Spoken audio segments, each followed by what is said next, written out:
Welcome to the Tuesday edition of the SportsCage. We are, 5 days away from the Super Bowl. Solo mission today. Thanks for making some time. Colson is with me on the other side of the board. We have a show for you today. If you're a football fan, if you're a curious fan, you've always appreciated, admired, liked Doug Flutie, we're going to talk to the CFL legend. I'll call him an NFL legend as well, just a football legend in general. Doug Flutie's coming up in mere moments here on the show. We're going to talk about Barry Trotz retiring from his general manager duties with the Nashville Predators coming up. Barry Trotz, a former Regina Pat. U of R Cougar women's basketball team in action tonight. Yes, it is Tuesday. They're playing their makeup game with the U of S Huskies. The men are at 8, the women are at 6, but it's the women. They want to say get humbled a bit by Saskatchewan last Thursday, 63-45. They get a chance for redemption tonight at the U of R Gymnasium. 15-2 Cougars against the 17-0 U of S Huskies. 6 o'clock is tip-off. Hour 2, Glen Suitor comes at us in hour 2. We'll talk tampering window. What's going on in the CFL? Let's get Glen's take on that. We're going to have Sprinkle of the Day in there. Clutch Performer. PumpJacks Cathedral Trivia. PumpJacks Cathedral is doing it on Super Bowl Sunday. If you're looking for a place, you're kind of hanging out with your buddies. We don't want to go to your house. We want to go to my house. Let's go out. Let's go to PumpJacks. $6 pints. $6 pints. 25% off appies all day and night on Sunday. Prizes. They got jerseys, mini fridges, more. Lots of seating, lots of TVs. PumpJacks Cathedral Trivia is coming at you in hour 2. It'll be Doug Flutie based. We're playing for $50 today. If you lose, you still get a lunch. It's a win-win. Hour 3, Arash Madani, and then the Flutie interview again, because it's not every day you get to talk to Doug Flutie. It's for Saskatchewan Lotteries, main fundraiser for sport, culture, and recreation in Saskatchewan. When you're buying those lottery tickets, they're staying here and helping out. All of our guests are going to join us on the Western Pizza guest hotline. Western Pizza tomorrow is Have a Heart Night. Regina Pat's Western Pizza from 6 to 8. Pats are out delivering pies. If you want to buy a wheel, tomorrow's your time. Pats will sign autographs, take a picture, and all the money goes to the Heart and Stroke Foundation. The proceeds go to that. So that's tomorrow. And then if you want to chat with us, 936-6262, 936-6262. That is the Prairie Land Rentals text line. I went by Prairie Land Rentals today, 600 Albert Street. They were busy loading up someone's flat deck with some sort of machinery that it's way over my skis, but somebody's renting something for something. That's where you get it done. If you need to rent, Prairie Land Rental, 600 Albert Street, you get to deal with the owner. There was a text already before we even got into the show, no name, and I really appreciate this guy's gumption. I haven't used the word gumption in 2026. There it is. Hey, SportsCage. SportsCage is one word, and I know most people spell it in 2 words, and it should be too. I always want to autocorrect just 2 words, but it's, hey, SportsCage, are you hosting any watch parties for our Saskatchewan athletes at the 2026 Olympics? Just listened to the Kemper interview. Great idea. We're not, unfortunately. Don't we have someone in the biathlon too? That's a watch party. How long does a biathlon take? 3-4 hours? Does everyone just sit and get buckled all day and cheer on our biathlon? Because there's a couple. Because a biathlon just means 2 sports at once. You're talking about the rifle and skiing one? Sure. Hand pistol and bow and arrow.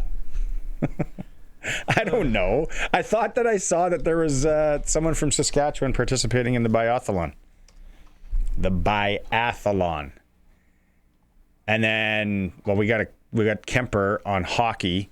There's a few Sasky legends, people going into the Olympics.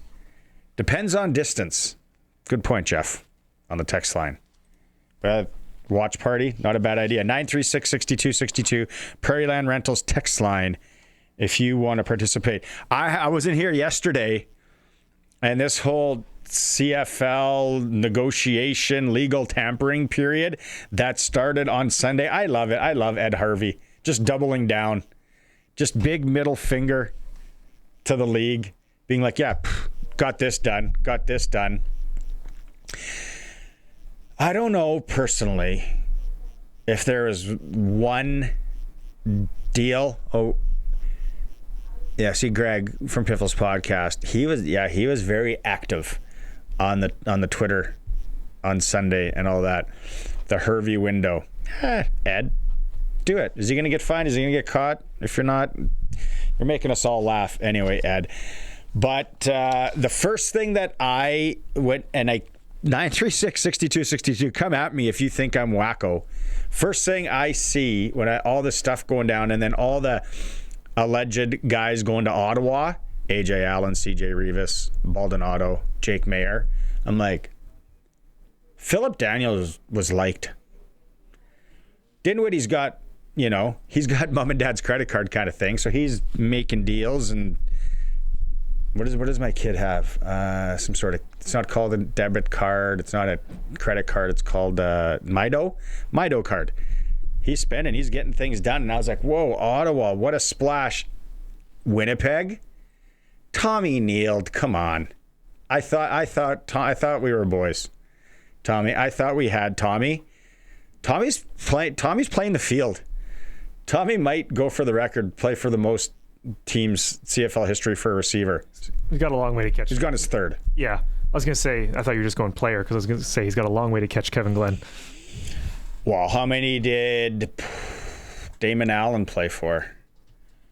Is it Toronto, Edmonton? Maybe I'm wrong on him. I feel like he played for a lot. Edmonton, Ottawa, Hamilton, Edmonton again. Memphis Mad Dogs, BC, Toronto. Go Dogs. So is he, and how many has Glenn played for? Damon Allen might lead that party then. But then Trey, not that he was a rider, then Trey Ford supposedly going to Hamilton. Okay, that's good. Wasn't sure there. Serezna to Winnipeg. I was like, but yeah, Tommy Neeld. And then I thought Joe Robustelli, I thought he was good with the 306. I thought he was good with our operation here. Now he's supposedly going to Edmonton. Edmonton had to make something happen. But BC, pretty quiet. Calgary, pretty quiet. Jeffrey will chime in saying Calgary's deadly and they're the best. So they didn't need to go into the communication window. Kevin Glenn was on every team. He only played for 7 of them. He was on the practice roster for Toronto and the Red Blacks. Let's just call it. He was for every team. Yeah. Kevin Glenn. All right. Tommy Neeld is our, let's get the Tommy Neeld tracker. Where does he sign next year? Unless he had a 2-year deal in Winnipeg. Yeah, I think it was a 2-year. 2-year? Well, he can break that. Go to Calgary. Get things done. I just thought the Ottawa stuff, and I was like, okay, that's interesting. Malik Carney in Edmonton, I guess for $270 a year. I guess if alleged, I guess you gotta go. You can't sit here if you're out there and unless you have an abundance of wealth, you've won the lottery or you're rich oil tycoons or something, you gotta take that cash. $270. Go nuts, Edmonton.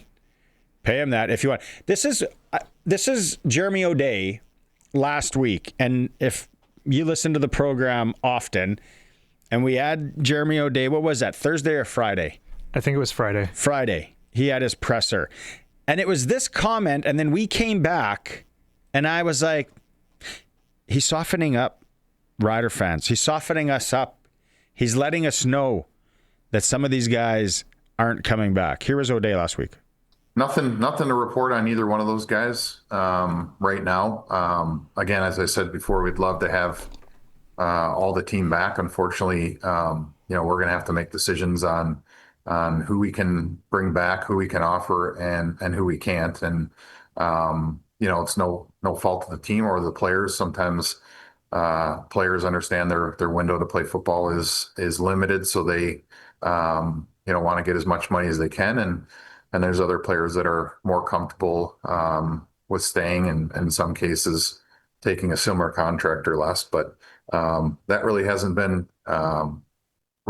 happened very much in our negotiations. Most of our guys are looking for, increased salaries, which I understand. We had a successful year, and they want to capitalize on that as well. Benny says on the text line, Prairie Land rental style, riders going to be strong still. Can't keep them all. Mace as a dog in the trenches.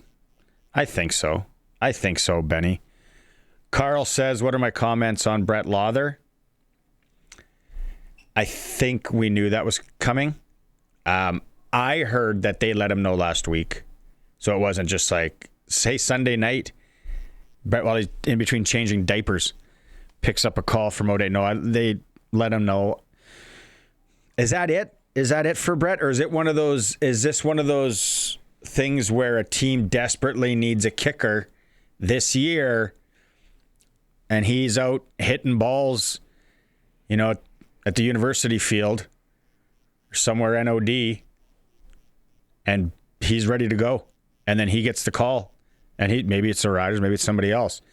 I think for kickers, like, remember talking to who did we talk to that's living in Montreal now, former Rider kicker? Milo? Yeah, Chris Milo. And he has videos of him going out to kick. He was ready in case the Riders called this year. Don't kid yourself. So, yeah, it's unfortunate for Brett. Keep the text messages coming, 936-6262. We'll get into them later in this hour. We're going to go to break, and then we come back. You see the jersey if you're watching the stream right there. We're going to talk to Doug Flutie. It's a Sports Cage, streaming through our YouTube channel if you want to watch along at sportscage.com. Welcome back to the Sports Cage. Obviously, over the last however many months, everybody out there knows I'm a huge Patriots fan. We're the official home of the Patriots in Saskatchewan as we get ready for the Super Bowl. Now, he's a former Boston College, NFL, CFL great. You see him on TV now, especially with Frank Thomas doing the Nugenics ads, which is a guy that's approaching 50, very intriguing to me. But I asked my wife last night, and I'm talking to my wife, and I'm like, I get to interview Doug Flutie tomorrow, and she knows how big of a Patriots fan she's a sports-minded gal, and she goes, oh, Flutie Flakes. And I'm like, honey, of all the things, Doug, you were a CFL girl too. You went with Flutie Flakes. Doug, thanks for making some time today. My pleasure. Glad to be back in Canada, Saskatchewan, or actually Regina, right? Yeah, it's really cool. I've got such a connection with the Canadian fans. It's so much fun. It's amazing to me. Different generations know me from different things. There's a medium generation there now that knows me from Dancing with the Stars for a season. That age bracket. So then it was the Flutie Flakes. The kids all knew me as a cereal guy. Now, who knows? I'm the old man walking around with a walker and I have no teeth soon. Hey, no, guys, my demo now, it's Nugenics, right? It's you and Frank Thomas at the driving range. So they knocked that thing in January. I called the guy, the marketing guy. I said, I have seen that commercial more in the last few weeks than I've seen it in 10 years. And he's like, yeah, January is our big push month. Everybody in their New Year's resolutions, they make the big push in January. That makes sense as a marketing guy as well. Can we get this one out of the way? Super Bowl predictions. Seattle's supposed to be the better team. They're favorite. They deserve to be favorite. And I just think this feels like the first Tom Brady Super Bowl where they won a snow game ugly and got a little fortunate to get in. They're playing the Rams who were supposed to blow them out and the greatest show on turf, and the Patriots just made them look ugly and win it at the end. So I'm going with the Patriots. Okay. What makes Josh McDaniels such a successful, you've had time with him, an OC, he couldn't really transform that into an HC. What makes him so good as an OC, Doug, do you think? I think the year that I spent with him, the relationship he had with Tom Brady, they talk it through. He's open to what you want to do, especially a guy like Tom, but knows what his quarterback does well and fits the offense to him. He's willing to compromise some of the things he loves to do to make it fit with this individual. and do what Drake May does well. And it took him a little while to get going. It took him a feel for what Drake was doing well. And then, of course, Drake's mobility opens the door to do a lot of things he couldn't do with Tom. And I just he adapts, and he's been around the block so many times. He's been in the big games so many times. He knows how to play call. He's not afraid to call his trick plays, which I love. I walked in, I'd already jumping into a story, but it was the Super Bowl where I think it was the Giants Super Bowl where the Patriots had the undefeated season. Yeah. And it was the night before the game or 2 days before, and there was a private party for Belichick, and I was going, and I saw Josh sitting over the side. And Josh goes, Flutes, get over here. You got to see this. You're going to love our game plan. You're going to love this. We got this trick play, and we got the throwback to the quarterback, and we got the double pass in. So he loves doing that stuff. He loves the extra, reeling into it.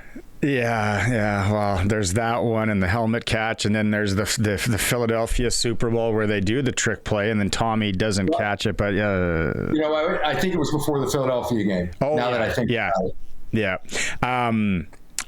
What do you think about the Bill Belichick Hall of Fame, Robert Kraft now Hall of Fame? Does that baffle you as much as everyone else? The people that have those votes and didn't vote for him should get their votes removed.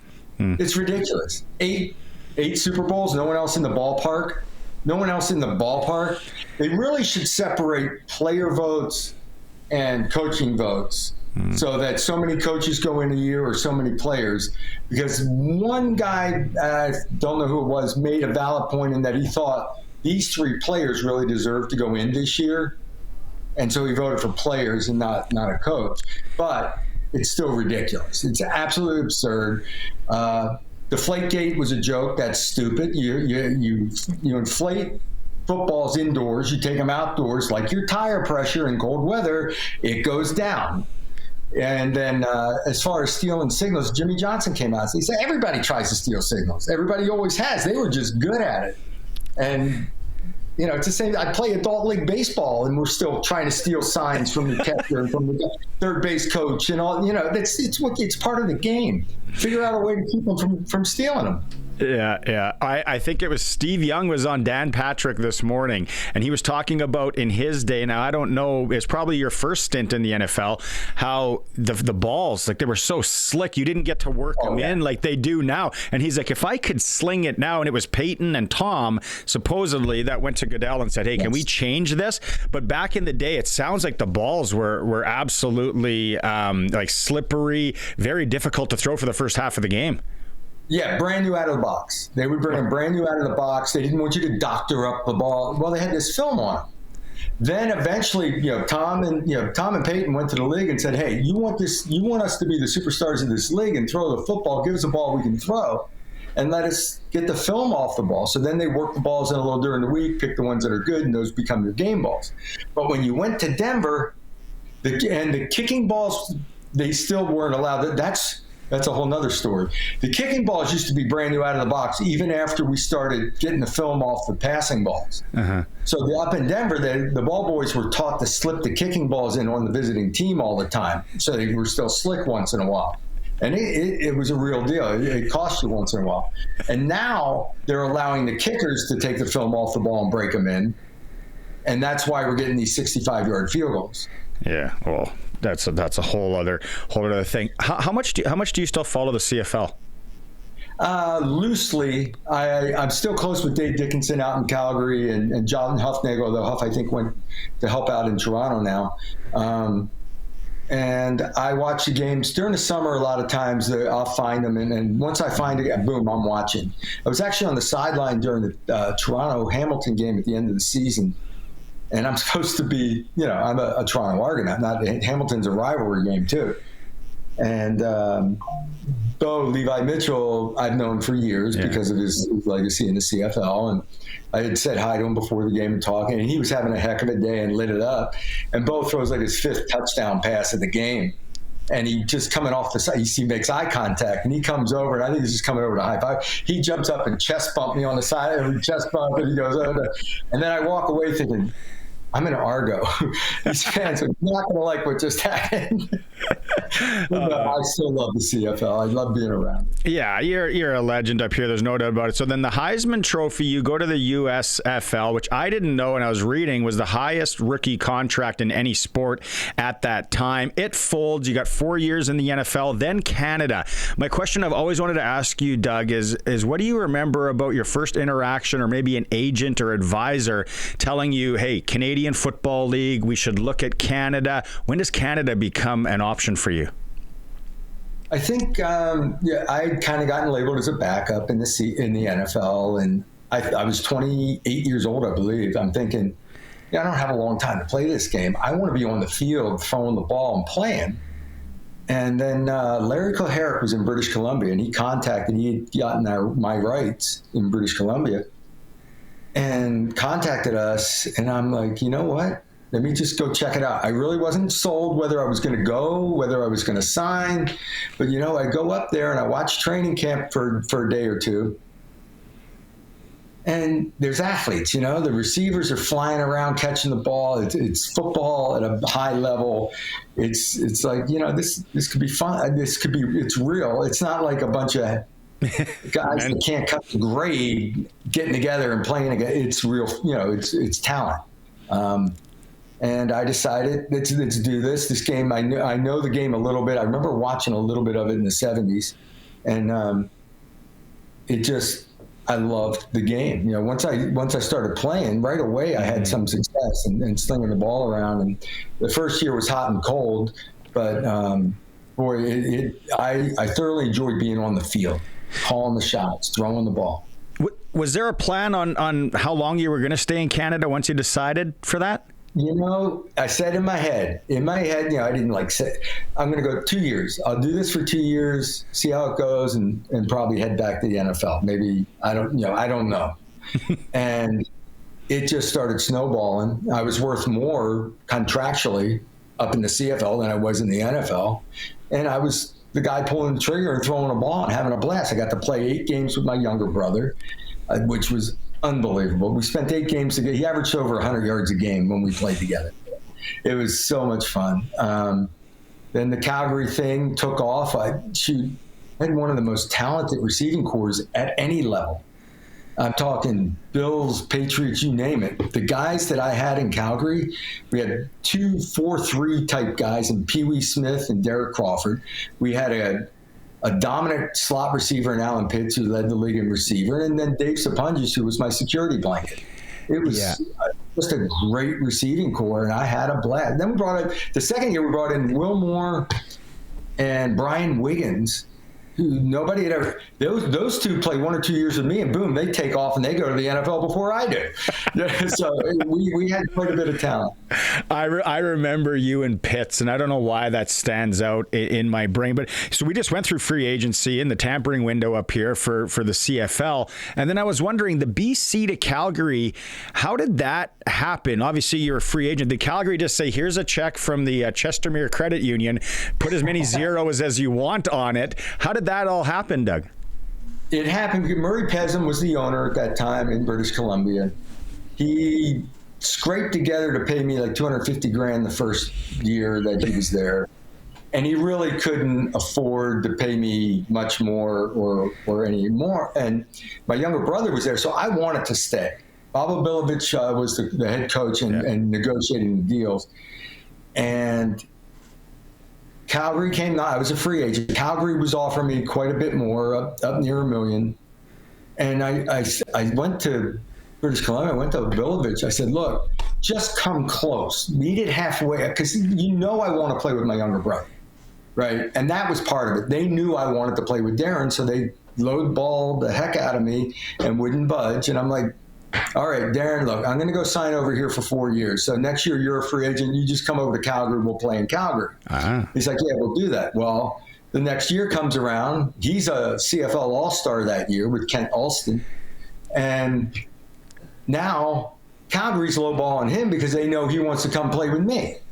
So it just never happened. And I'm very frustrated. I would have loved to spend at least a couple of years, get a full season together and see what would have happened, because he put up like 1,800 yards playing with Kent in British Columbia, had a Hall of Fame career. Yeah. And we both had Hall of Fame careers independently of each other. It would have been a lot of fun to do it together. That's really cool. That's how it all played out, because I was wondering why you guys never played together more. So thanks for sharing that. And I think it's Jeff Garcia that kind of comes into Calgary, who obviously has a good run in the NFL, and then now you go to Toronto, where, you know, again, was there a number of suitors, or was Toronto the place? Well, there were a few factors involved there. Again, ownership. Oh my God, Larry Rickman, I was drawing a blank there for a second. Larry ran into financial trouble. He wasn't paying me my last couple of years while I was in Calgary. Mm-hmm. He was scrapping together season ticket money in the off season to help try to pay me. And I kept my mouth shut through the 4 years. I played basically a full year without being paid at the end of it. Wow. And so I was going to move on. Jeff was backing me up there, and Toronto needed a strong franchise. Toronto for the CFL to be strong, there was a lot of pressure put on me to go to Toronto, and I ended up making the move to go to Toronto. And then Jeffy stepped in as the starter and lit it up in Calgary as well. What do you love most about the CFL rules-wise as a quarterback? Is it the waggle? What was it? Well, I think the waggle helps the non-speed guys become 4.5s. I always said that. Pitsy wasn't the fastest guy in the world. He was long, lanky, great hands. He was subtly quick and all that. And he needed that he used that rolling start. I shouldn't say needed. I just think the width of the field opens it up and allows for more space. So I go back to the first game I played in was a preseason game with British Columbia in Winnipeg. And it was a 3-step drop, quick throw. It wasn't there. I kind of pumped it, and I go to scramble right. And muscle memory kind of kicks in. You take off, get around the edge, and you got to turn it upfield. If I got to turn it upfield, then I got another 15 yards over here. I got all kinds of space. So by the end of the first game or two that I played, I'm thinking, this feels like cheating. Like I had all this room to run around. So what ended up happening was I was used to the NFL where the windows were really tight. If a guy wasn't wide open or really open, I just held on to it and moved around.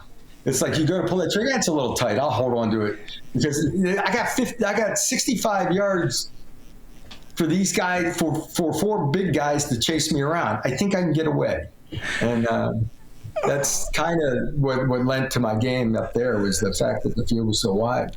That is awesome you shared that, because that's exactly how it looks from my 16, 17-year-old eyes. As it's happening, I'm like, well, this guy's just improvising. He's just figured out there's more room. He's playing on a parking lot. You can run a post pattern from the one. See, the one thing I was very good at, that, down by the red zone, you can still throw the ball over the top, which was awesome because it still stretches the defense. They can't just lock in.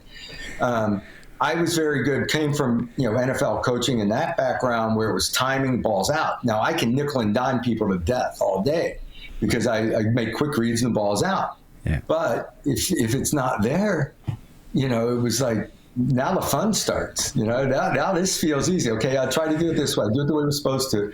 And the other aspect was the quarterback run game, the design run game. We'd spread them out and run quarterback trap, counter, draw, you name it, and it's just an extra weapon because when the quarterback's running, you can block everybody. There's no one block guy.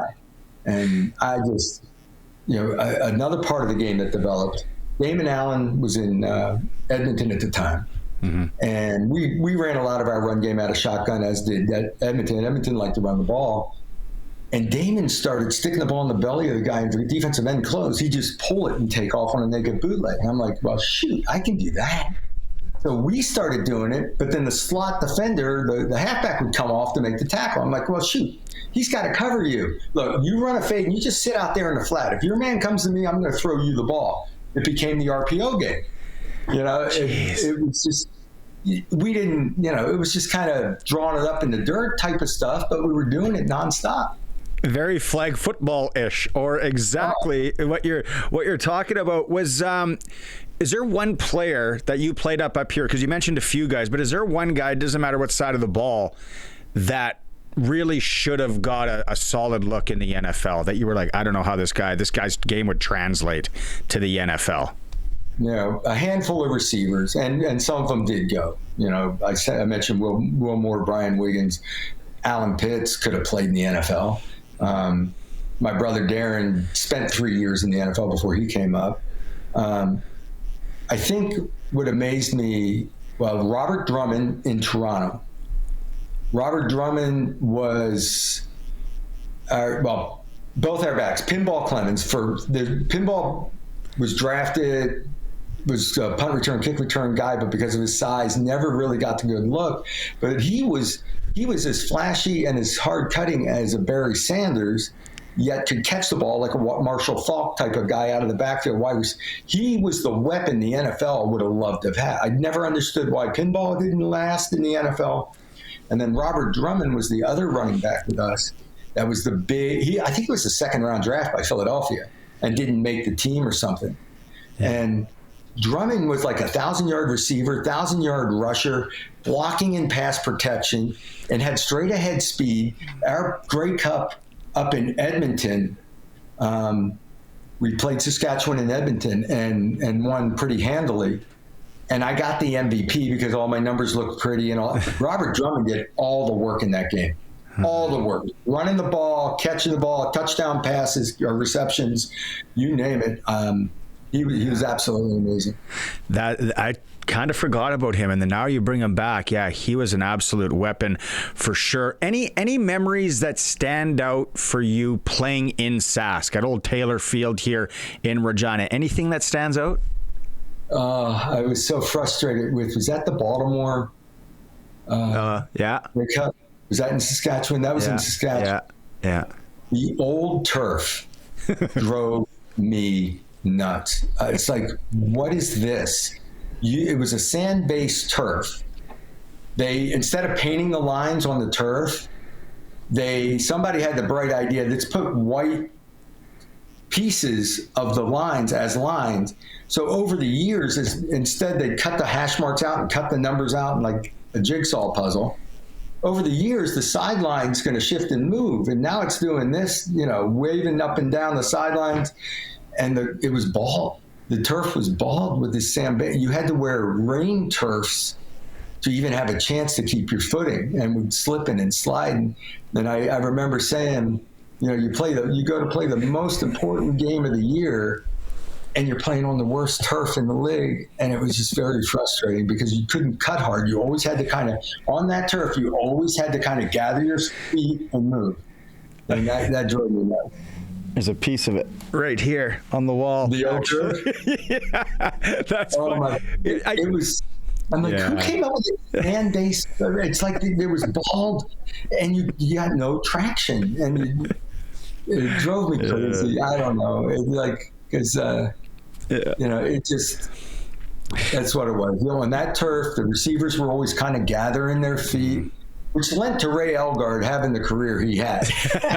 Ray could just run down and run into somebody and turn around and throw the guy out of the way instead of finessing. Yeah, he's like a Canadian Gronk, a little bit smaller, but yeah. Exactly. Just I remember his favorite move, and you can find this 100 times on film.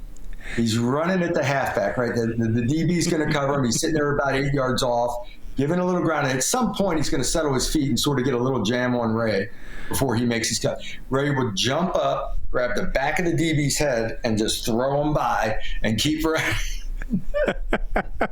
I got Glen Suitor on later in the show, so Glenn will bring that up. He'll know exactly what I'm talking about. You told a funny story with Arash and Milt Stiegel on the podcast you guys do this week about the Grey Cup game and how the night before the game you and your brother went and played a gig, because I forgot you guys were musicians. So then I have to ask you, what's your go-to? What's the cover song go-to when you and your brother, if you guys do get together and play?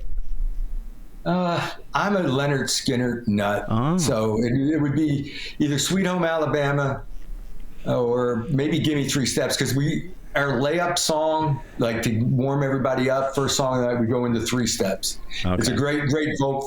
It's more because of our lead singer vocally to warm up on, but okay. Maybe that's our wheel. Maybe that's the one that we just go in as a layup and get rolling. But that was ridiculous. Think about it. You're playing the most important game of the year, right? Well, this is where I was in my career, right? This is my 8th year in the CFL, my 4th Grey Cup, and I'm comfortable. And Darren wasn't in the Grey Cup that year, but it was in Edmonton, which is his hometown at the time, his city. He's like, oh, can we play this party at da-da-da-da? It's like Saturday. I don't know. It must have been Saturday night because the Grey Cup's probably Sunday, right? And I'm like, Flute, I'm playing. We got a game here. Let me see what time we get out of meetings. We got out of meetings early that night. Curfew say 11. I'm like, we can wing it. And I just zipped over to the other hotel, went into a ballroom, jumped behind the kit. We played for about an hour and 15. I jumped back down and run back over. Don Matthews being Don Matthews, he didn't care. Now that I look back, it was ridiculous to do. Yeah, that is such an epic story. I thought you were going to say Aerosmith too, as a Boston guy. I thought maybe. Oh my God, we had a chance. I've been begging my guys to play Mama Kin, which is old Aerosmith. That's original 70s Aerosmith. Yeah. We had a chance to sit in with a couple of guys from Aerosmith and play years ago, and we played Mama Kin and we played Same Old Song and Dance. And I've always wanted to do those songs, and it's like pulling teeth because you get old, right? The guys have getting this routine of playing all the same songs. They don't want to learn anything new. They don't want to do anything different. I'm like, it's not new. We played it 25 years ago. We used to. Anyway. Legend Doug Flutie is with us here on the Western Pizza Guest Hotline. 3 Grey Cups, 8 seasons. Buffalo Bills come calling. Was it a no-brainer to go back to the NFL? It really shouldn't have been. But it was. I mean, we were negotiating with Toronto at the time. They were talking somewhere in the ballpark of $1.5 million a year for guaranteed money for anywhere from 2 to 4 years. We were talking. What about your brother though? Could they bring in your brother? Was there anything there that they could bring him in? Darren was set in his ways by now. Darren was his own superstar, and it was like, do your thing, Flip. And then, of course, he's in Hamilton, so we're butting heads. He and Danny McManus had a good little run in Hamilton. So that's the kind of money and guaranteed contract, right, with Toronto. Or I get a call from my agent saying, well, there is interest. There's one team calling, and it's Buffalo, and they're offering $25,000 as a signing bonus and $250,000 a year. For 1 year. And I'm like, he goes, take some time, think about it. I said, I thought about it. Let's do it. I said, yeah, I'll think about it for a minute. Okay, let's do it. And so what I did was passed up a guaranteed, big contract to basically go try to prove people wrong. And I go down. I thought I was going to compete for the starting job, but then 2 weeks later, they signed Rob for a multi-million-dollar contract for a 4-year deal, guaranteed money. Okay, I'm the backup. And he kept getting banged up. I kept getting on the field and playing well. And finally, they left me on the field. I hit a bunch of bonuses. We restructured the contract, and it all worked out. I more than made back the money that I passed up on. And then there's San Diego in there, so we could go on forever here. But then New England, and I think you're 43, if I remember correctly. And then Doug Flutie is going back to play in New England. And now I'm a Patriots fan. I'm a Flutie fan from the CFL. You're backing up Tom Brady, playing for Bill Belichick. Now maybe it kind of goes like that was can you even put that into words, what that was like back then? Or did they have the aura around them quite at that point? Oh, they did. They had already won a couple of Super Bowls. Yeah. Tom was Tom by then. Actually, both Tom and Troy Brown. My daughter was going into her senior year of high school. We had spent 4 years out in San Diego. Yeah. She was spending half a year back home in Boston and half a year in San Diego, schooling wise. And I wanted her to have her senior year of high school back home in New England. So I kept kind of contacting New England. Tom and Troy Brown were kind of working Bill for me a little bit to get me there. And it all came together and it happened. And I got there as a backup, and I got the pom-poms out all year cheering for Tom to win me a Super Bowl ring. And we ended up getting beat in Denver in the playoffs, but it was a fun way to end my career. I played my last season at 106 years old in New England, and do the drop kick at the very end of the year. I got to ask about that. That's been my question. There's 2 questions if I ever get to interview Doug Flutie, and that probably is one, if not 1A. How does that come about? Does Bill agree to it? Can you walk me through that? I'm sitting there at practice, minding my own business. About 2 or 3 weeks left in the season. And I'm heading we come down, go in through the offices at the end of a practice, and Bears, secretary for Bill, says, "Hey, coach wants to see you, Doug." Going in his office. So I'm thinking, I'm 109 years old. I'm getting cut, right? They can't use me in the playoffs. They need to bring somebody in here, right? So I'm walking in the office. I walk in, and there's Belichick sitting in his chair with Chris Berman sitting there with his arms folded, just beaming, like behind him, big smile. And I look at the two of them. They didn't say a word. I go, "What's up?" And Bill looks at me. He goes, "Can you drop kick?" And I'm like, "Yeah, I can do it, but there's no reason." He goes, "Well, work on it. We're going to practice it tomorrow." So Berman had gone to Belichick. He had seen me and Mike Vanderjagt. Mike and I used to drop kick a lot when we were in Toronto together, messing around pre-games. So when he was in Indianapolis and I was in Buffalo, when we played each other, we got on the field early and mess around, drop kicking and all that. Well, Berman had seen that going on. Berman goes to Belichick, says it's a great idea. It hasn't been done since 1941. This guy scooters somebody. Yeah. Blah, blah, blah. So Bill got excited about the idea. We practiced it the next day. I hit a line drive that went through. I hit an upright, and I kicked the center in the ass with the third one. And he's like, "Well, we got something to work with." We do it again on a Monday night against the Jets. And I went in at the end of the game, start to march us down to get the field goal range. We stall out. We don't get there.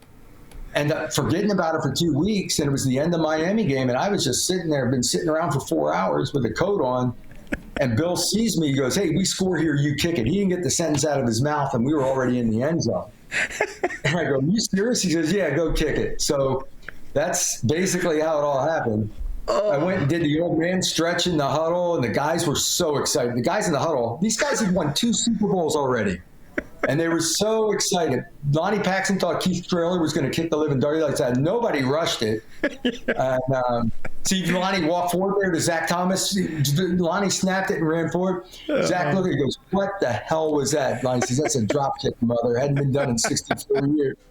Oh, I'm glad you told that story, and we showed the video. Anybody watching the stream, and it was at Gillette too. It was in Foxborough, so that made it even, I think, better. What was the sad part is Tim DeWhite was my buddy and my sidekick, right? We're the short guys. We work hard together. We got the chip on our shoulder. We were in San Diego together. We hit the New England. And Tim says, if we ever do this drop, I'll get the ball. Don't worry about it. I'm getting the ball. I'll get the ball. Well, Tim saw it going on, and he starts to run down there. They thought we were going for 2. They never put the net up, and the ball went into the stands. The Miami fan wearing a Zach Thomas jersey caught it and ran out of the stadium. Oh, wow. What a story. Did you almost come back to the CFL, though, at 43 in 2006? Pinball calls me. He's got all kinds of quarterback injuries that year. And Robert Kraft had asked me, he goes, "Do you want to re-sign as a Patriot and you can retire as a Patriot and your career?" I go, "I'd love to do that. But I may go back to the CFL just kind of as a last hurrah and a thank you to the CFL.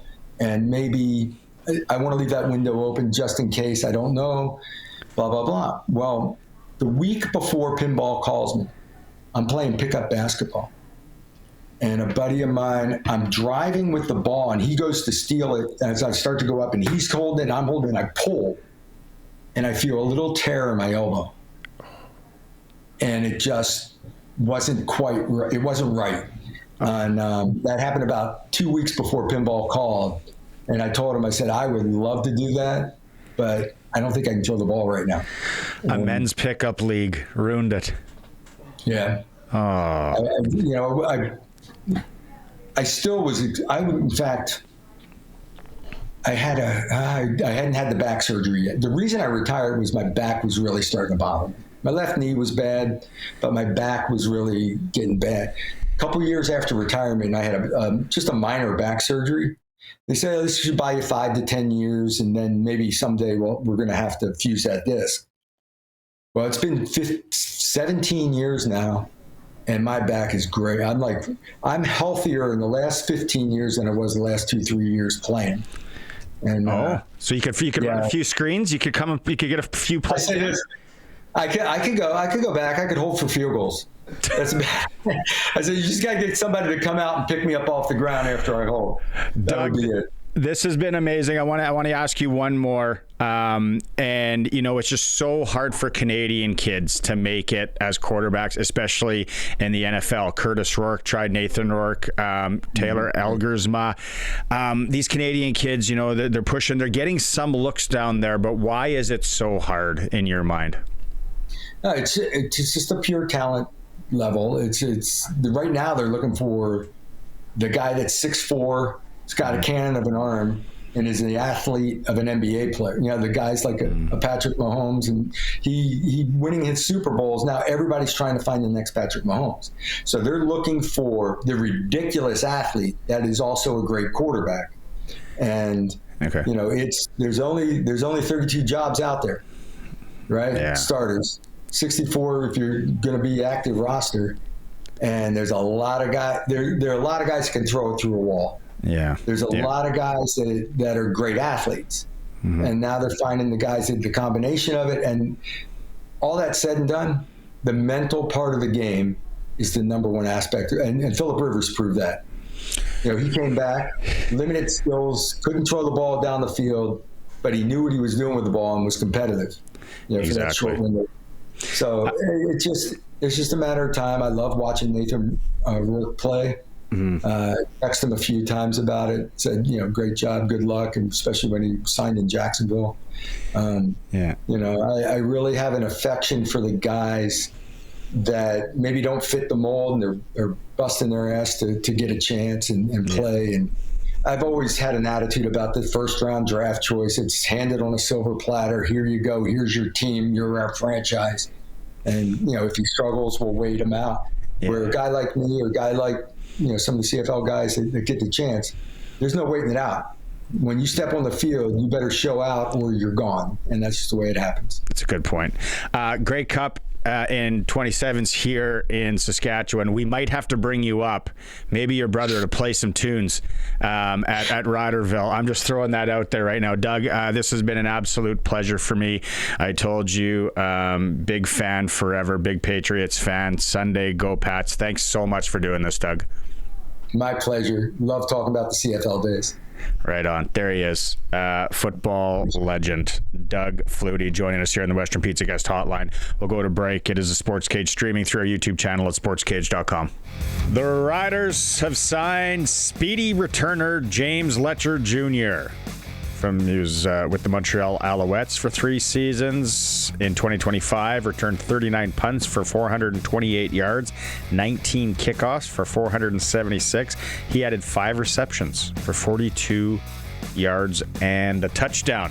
Other CFL news just coming down. 3 Down Nation is reporting that the Toronto Argonauts have released 2-time All-CFL linebacker Wynton McManus. He was paid $229,500 last year, highest paid in his position. So he's been released. He's 31 years old. How about this tonight, 6 p.m., U of R Gymnasium. The women Cougars against the U of S Huskies. Saturday game, it was postponed, so they're doing it tonight. Cougars lost second game of the season Thursday up in Saskatoon, 63-45. Looking for redemption tonight. The men are at 8 p.m. Hockey, one Saskatchewan team in the dub. The Blades host the Calgary Hitmen in the SJ Melforts in La Ronge. U18 AAA boys. Regina Pat Canadians traveling to Swift Current to take on the Legionnaires, and 2 Canadian teams in action in the NHL. Ottawa Senators are in Carolina, and the Toronto Maple Leafs take on the Edmonton Oilers. That makes for 3 Canadian teams, Barney. Sports Ticker is for Reliance. Reliance today, if you switch, you get $200 cash back with your new water heater. Some conditions apply. Call on Reliance. It was reported yesterday about James Letcher Jr., but now it is official for the Riders. Some of your text messages that came in earlier on the Prairie Land Rentals text line. Oh, there's a bunch of them loving the interview with Flutie. Thanks, guys. You could tell I was excited. I sat there and talked for an hour with that guy, if not more. I told Colson this, no word of a lie. I probably could have went into 30 minutes just on music. Oh, with yeah. him, because him and his brother, they do the band thing. They're music guys. Could have easily went deep on music. The Taylor Field turf story was good. I got it on the wall right there. Yeah, right there. We got some turf. If Doug's ever in town, they should bring him up for the 27 Grey Cup. But there's a lot of good pieces from that interview. And it'll all be on podcast form if you want to go listen to it. We're going to play a snippet of it at the end of the show, too, if you will. I don't know what I like more. The dropkick story, Chris Berman. Like, he's the guy behind it. Awesome. Glad we found that out. Calgary Stampeders. Here's one for you, Jeffrey. They couldn't pay him. They're scrounging together season ticket money. Paid him in Cowboys and French-made coupons. Oy. Like that. And then he goes to Toronto.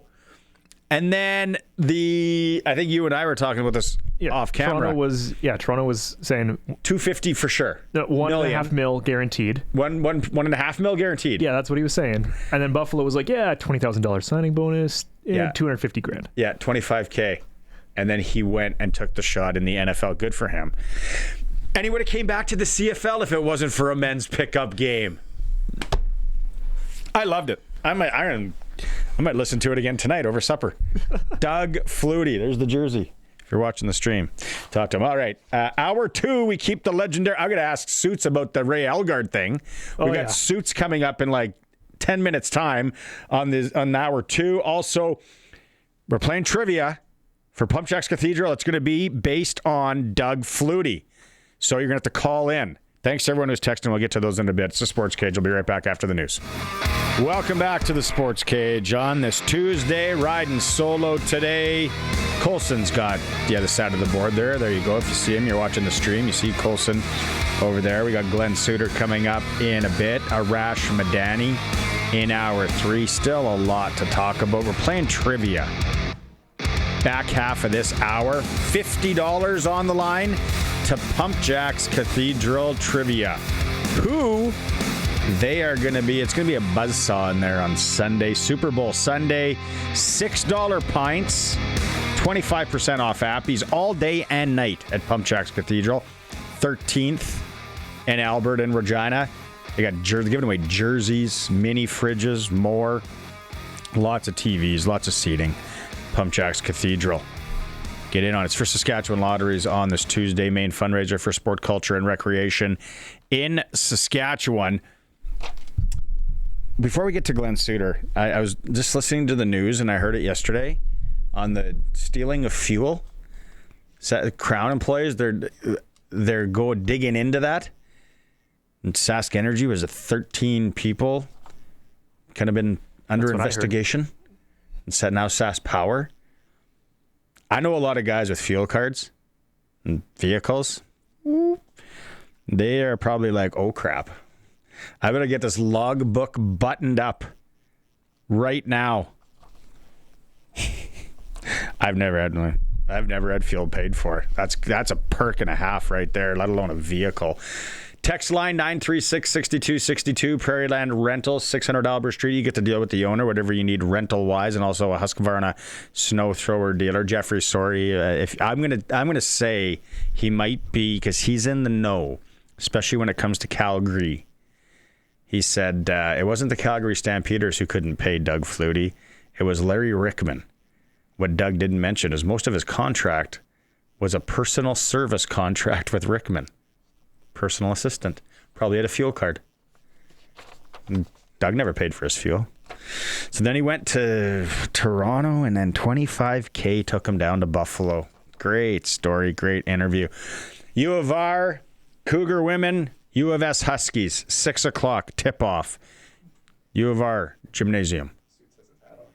63-45 loss for the U of R up in Saskatoon last Thursday, looking for redemption. Saski's ranked number 1 in the country. Regina's 4th. Calgary's 5th. Alberta's 6th. BC is 8th. So top 10 full of West teams. That's a good one tonight. That's a good one. If you're looking for something to do in the Queen City and area, U of R Gymnasium. Riders signed speedy returner James Letcher Jr. Today he was released by the Montreal Alouettes. And then this news coming down 3 Down Nation reporting the Argonauts have released 2-time All-CFL linebacker Winton McManus. Got paid good in Toronto last year. Let's talk to Suits about that, along with a number of other things. Clutch Performer also coming up. Get your dialing fingers ready for trivia. Let's get into press coverage with Glen Suitor. He's got his Husky hat on. So Huskies and Cougars go at it in women's basketball tonight. Yeah, I know you've had a busy day, and we kind of switched the times on you today because Arash is going into your slot and all that. I tell you, Glenn, I just had a 40-minute, 35-minute interview with Doug Flutie. You see the jersey there. You know I'm a Patriots guy. I was always a Flutie guy. What a gentleman. What a nice guy. Like, and I'm sure you've had, meetings with him, cross paths with him. Just one of those guys you could just, it's like talking to you. It's like just having a beer. We could talk for an hour, 2 hours. It doesn't matter. Right. Yeah. Absolutely. And was that way on the field. I played against Doug for years. And, this was the Doug Flutie, and never got a chance to intercept to him many times. But when I had one on right near our own goal line at Taylor Field one night, playing against Calgary, he tried to throw a slant. I was robbing the curl, took it and got caught from behind, I think, on our own 25-yard line on my return. But Doug is the guy who was right there, part of the tackle, and he gets up with me. And he turns to me and he goes, well, there's 5 minutes left in the game. You just intercepted, and now the ball is right here for your offense. This could be one of those CFL games, isn't it? I just thought, how you can be so calm after chasing me down, catching me from behind, which was pissing me off. But such a great ambassador, Barney, for Canadian football. Yeah. I mean, just anytime he's been asked, he will honestly say, not try to be politically correct, not try to be on I'm an NFL guy, so I'm cooler. He doesn't do any of that. All he does is say, the empty backfield, the spread formation, Canadian football did that. They did that with the empty backfield. Now we see it in the NFL. NFL has taken a lot of our stuff. He said he talked about the RPO. Like he's like, Damon Allen was kind of doing it, and then he started it, and then it was turned into this like schoolyard fight. Well, if this guy's going to take me, then you're going to be open. If he takes you, then I'm just running, which is common sense. Trust me, I try and teach 13 and 14-year-olds about it too. It's like you understand what's going on, and you could do. And you know what? You can break that down. Especially, this is why I don't know why more hockey teams don't watch tape at a young level. And I know we're all into practice time and this, and we're trying to do what the Europeans do, but we're trying to do it. And I'm just like, watching video at even like I'm talking 12-year-old plus, 11-year-old plus, show them the game. Show them why things are happening, why, you're doing things to combat why your opponent's doing it. And the football hockey thing, and you played hockey, you get it. What I'm seeing, Glenn, in hockey, and I remember going to a Carolina Hurricanes game in Phoenix. It's got to be now 7 years ago. And I was like, what the heck is Carolina doing? The defensemen are just getting it behind the net, and they are slapping it all the way to their guy that's just standing at the far blue line, or in between the red line and blue line, and he just tips it in. And then they go. And I'm like, okay. So it's like a strategy. So I'm teaching my kid, and I'm like, okay, it's like football. If you leave the zone as a hockey player, and then that defenseman goes with you, well, then your D-man should have ice to skate it. That D-man stays, it's like football. Throw it over the top. I'm like, show the kids this. Make sense of it. Put it on a whiteboard. Put it on a video. I got into a little bit of a ramble there, but for him to talk about the RPO, and one question I didn't ask him, and I wish I would have is his take on the short yardage quarterback system. Because when he was playing, he might have been the guy in there. Maybe they did switch it up. I didn't know. But the one thing, and I know you're busy running around, he talked about Ray Elgard and Ray's patterns where he would just grab the guy basically or box him out. And I was like, well, I'm going to have to bring that up with Glen because Glen knows him well and Glen practiced with him. So Doug Flutie liked the way Ray Elgard basically bullied his way into patterns. Well, and now there's a Ray Elgard rule because of Ray trying to waggle towards the line of scrimmage.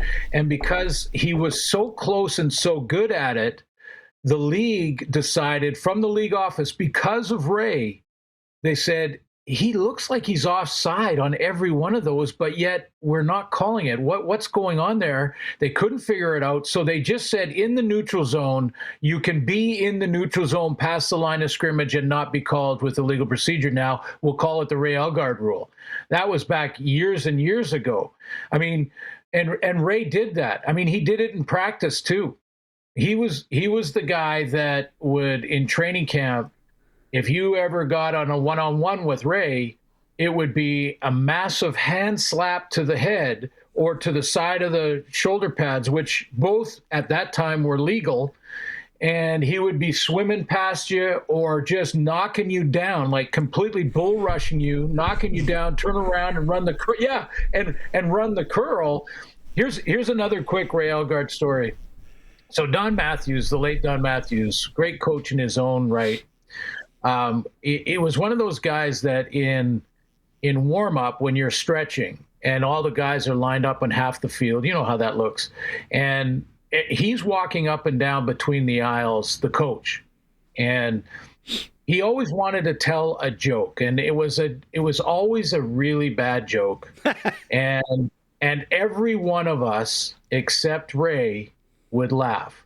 So Don Matthews, who, was a guy who was tough to figure out because you never knew if you were just about to be cut or he thought you were his best player. You could never really tell with Don, and that's one of the reasons he was great. He kept you on your edge all the time. And he'd walk up and down, tell this bad joke, and Ray got up. We all pretended to laugh, and Ray got up and said, "That's stupid. That joke is stupid." And we all went completely silent, like, oh my goodness, this is going to be like, is he going to get cut today, Ray Elgard? No, he wasn't getting cut. Not even Don Matthews was going to cut Ray Elgard, but he was the only guy I've ever seen do that.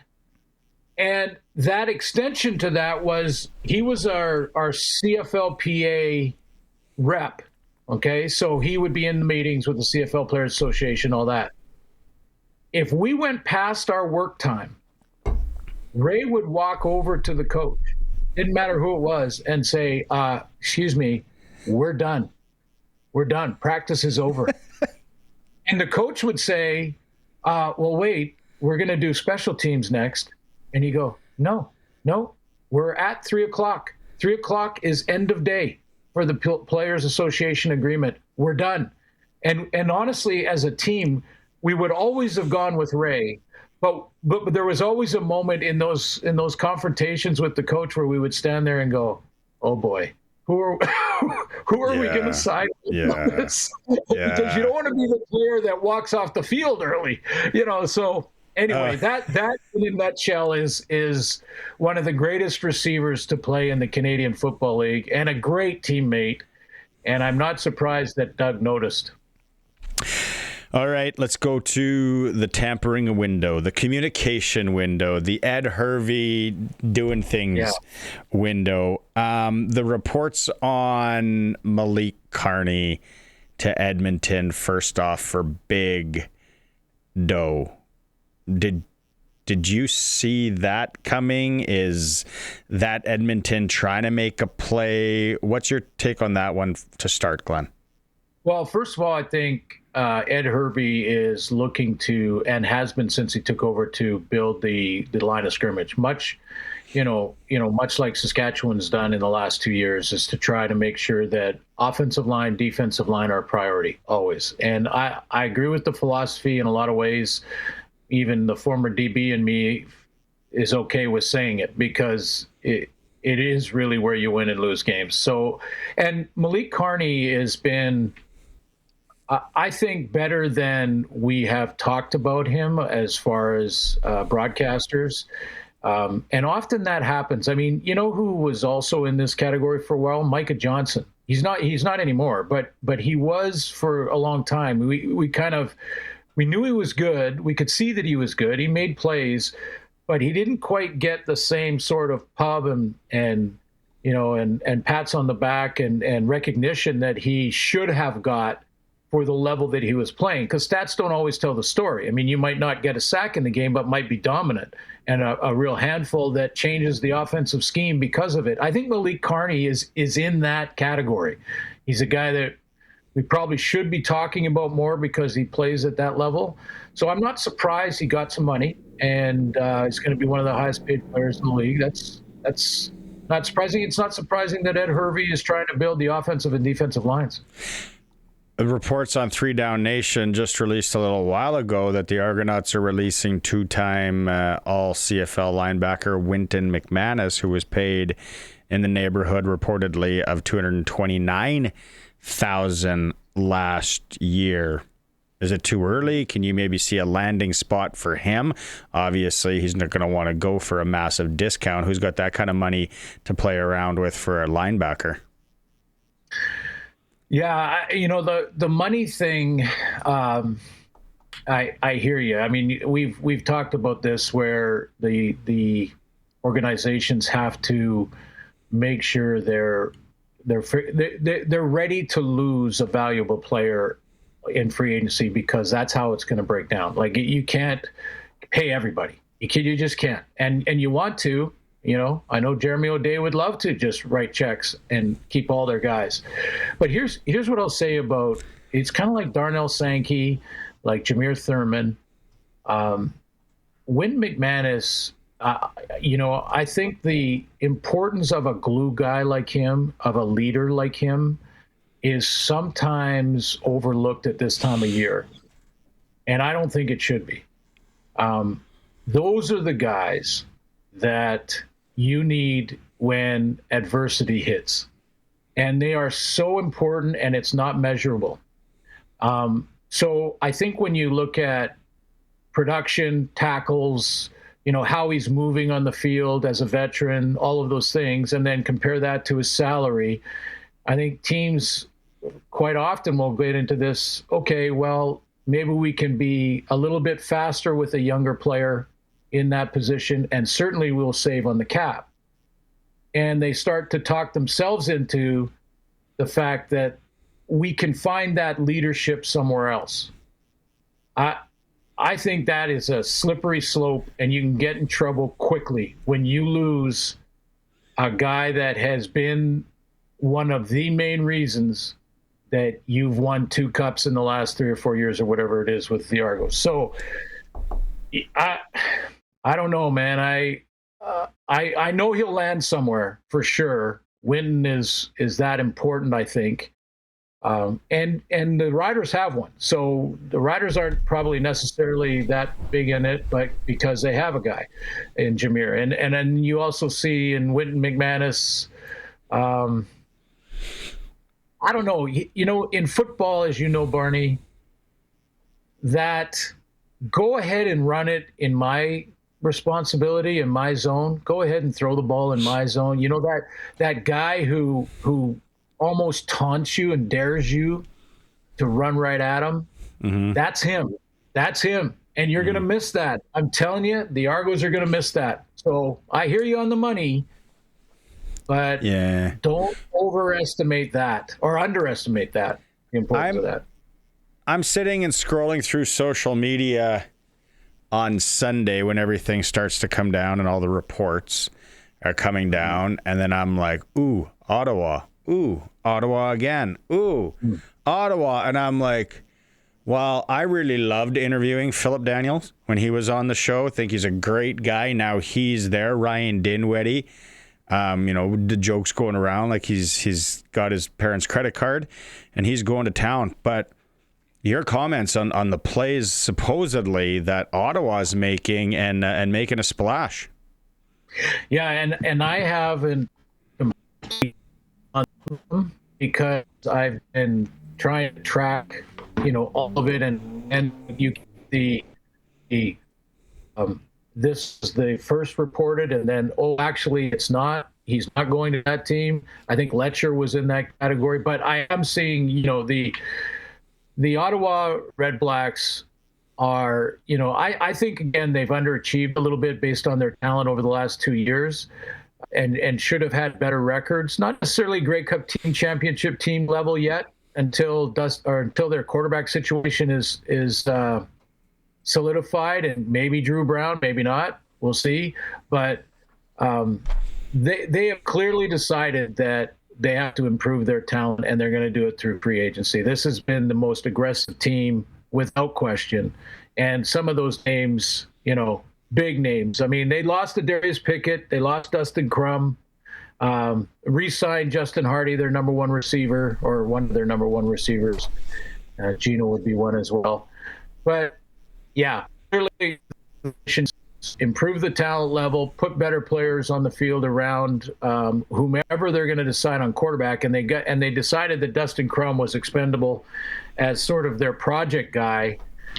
And that's interesting to me too, because probably not with Dinwiddie in his coach style and what he wants from his quarterback. Brett Lawther released by the Riders. The way I understand it is they kind of gave him the heads up, which he probably might have thought was an option last week. When Jeremy O'Day had his media availability last week, he talked about bringing in Michael Hughes and another kicker, and you got to look at the following year, right, when the goalposts move, and those kicks are going to become longer. They're going to become more difficult. You're going to need maybe a bit more leg. Now, I think Brett is definitely still serviceable in this league. I wouldn't be surprised if he surfaces this year at some point when a team's struggling. But your take on the Lawther situation?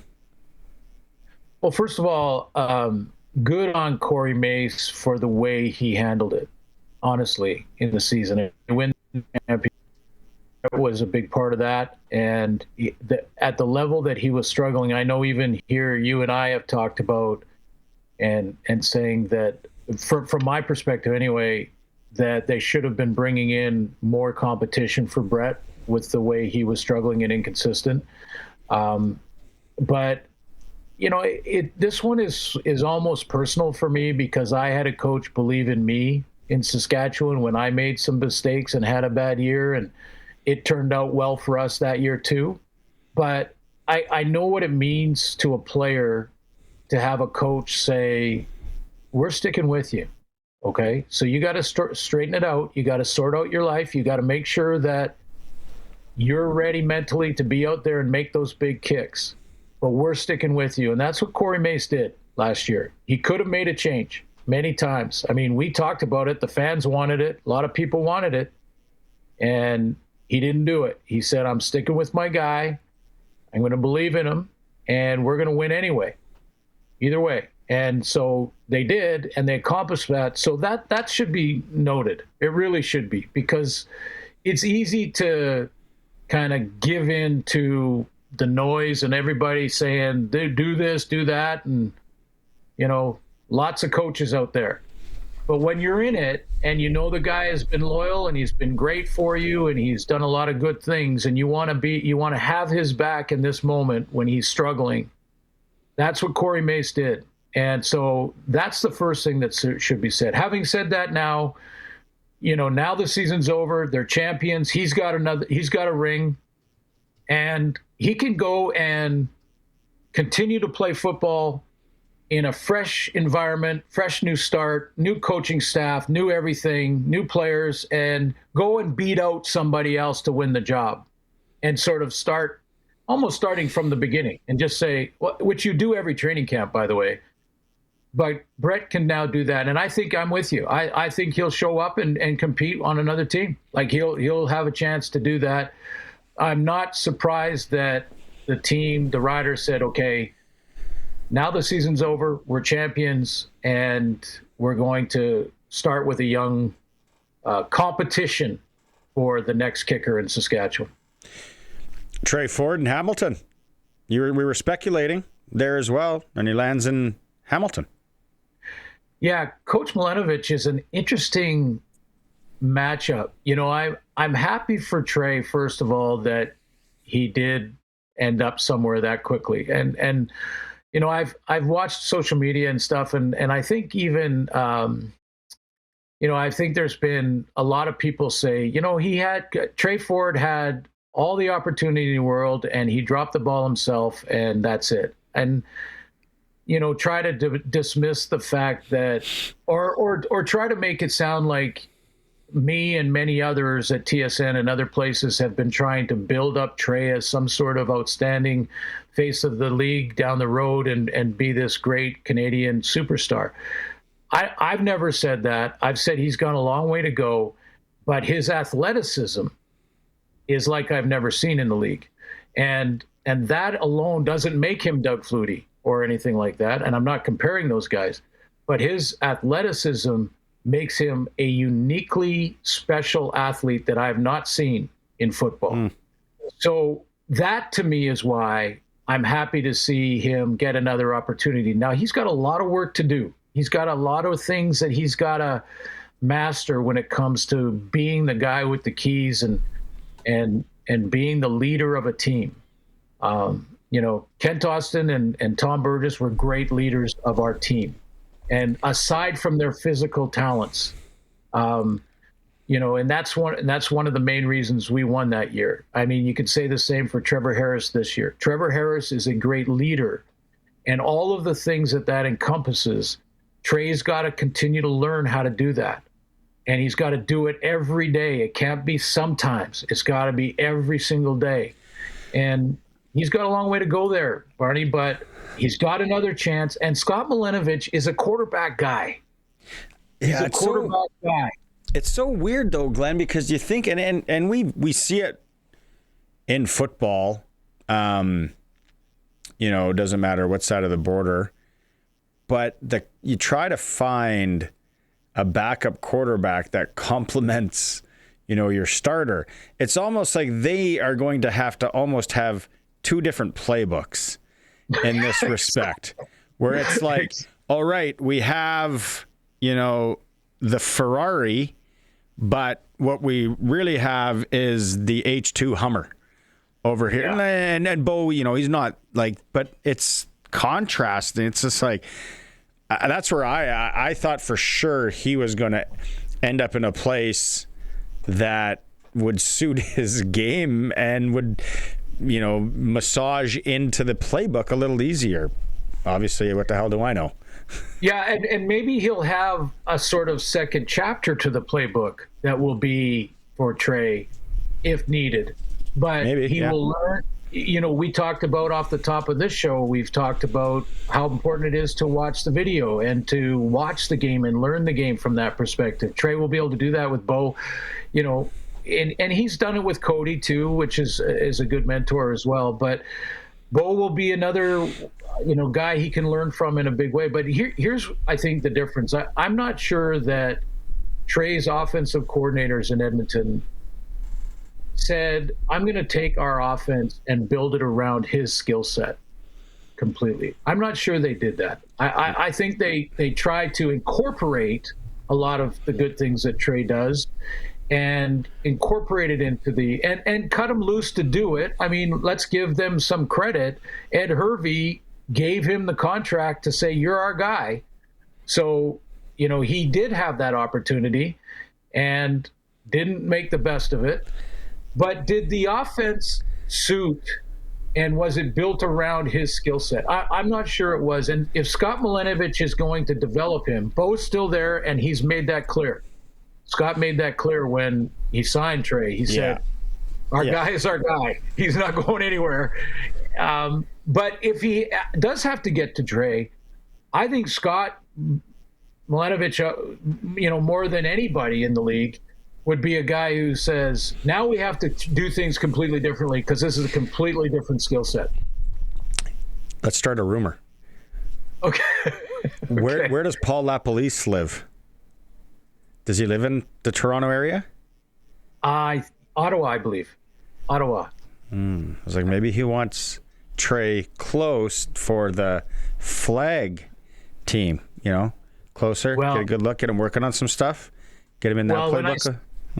When I saw him sign in Hamilton, I thought, good for him. I'm glad to see it. And he continues his journey.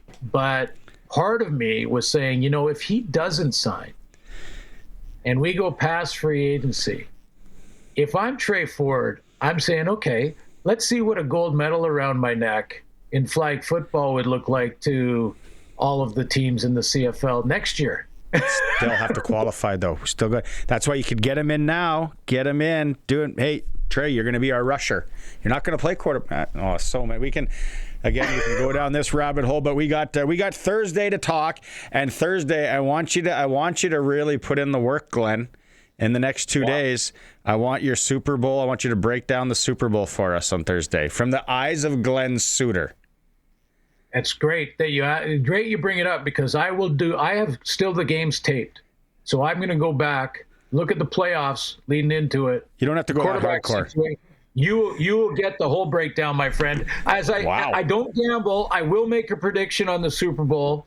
How are you feeling, by the way, about the gambling? Do you gamble on your team so that you can cheer for them, or if I got a real predicament? We can talk. Remind me to tell you the story Thursday. I'm in a real predicament. Mark Antoine, retirement. Someone messaged. Oh, we got a message because you jump in, Colson. I can't. I got too many screens in front of me here. Someone just messaged on YouTube. Mark Antoine Duquois' retirement. What do you think about that as well? Yes. Yeah. Surprised. Really shocked, to be honest. But maybe there's something to do with his injury history because he's had a couple of injuries the last couple of years. But quite surprised that he's retiring. But I will bring it up on Thursday, Barney. And I'm really interested because that's always the concern. If you bet on the team that is not your team because you think they will win you the bet, but now you're in a dilemma on game day. When it comes to Super Bowl, there's no way I would do that. But I'm teasing you. I'm in a massive predicament. Okay, we'll pick it up on Thursday, buddy. I'll bring it up. Thanks, man. See you, Glenn. There's press coverage with Glen Suitor, Tuesday edition of the Sports Cage, brought to you by Sask Lotteries. We're going to come back. Clutch Performer, text messages to read, and also PumpJacks Cathedral Trivia. 936-6262. Doug Flutie based. It's the Sports Cage. We'll be right back. All right. Here we go. Clutch Performer time. First off, everyone with a fuel card working for a Crown Corporation that's not in trouble. That's clutch. I saw Jeffrey on YouTube was like, gas cards are great until tax time. No one tells you it's a taxable benefit. It just like a vehicle. Yeah. You can start going through some of the things and it's like, oh, that's it. I used this pen that work gave me. Technically, it probably could be a taxable benefit, but I got to go. And sorry for 41, Lindsey Vaughn. She's in shape. Okay, I put it that way. And she has a ruptured ACL. Yeah. She's still going to give her a go at the Olympics. She's on a comeback here. She took she biffed. Yeah. Was it last week? ACL? About that, yeah. She's got 2 replaced knees. Dated Tiger Woods. There's bikini pictures and shirtless Tiger Woods pictures out there. But she's going to give it a go at the Olympics, she says. She said that's a small chance, but it's still a chance. Yeah. Like, it's one of those things, you work your whole last 4 years towards this, right?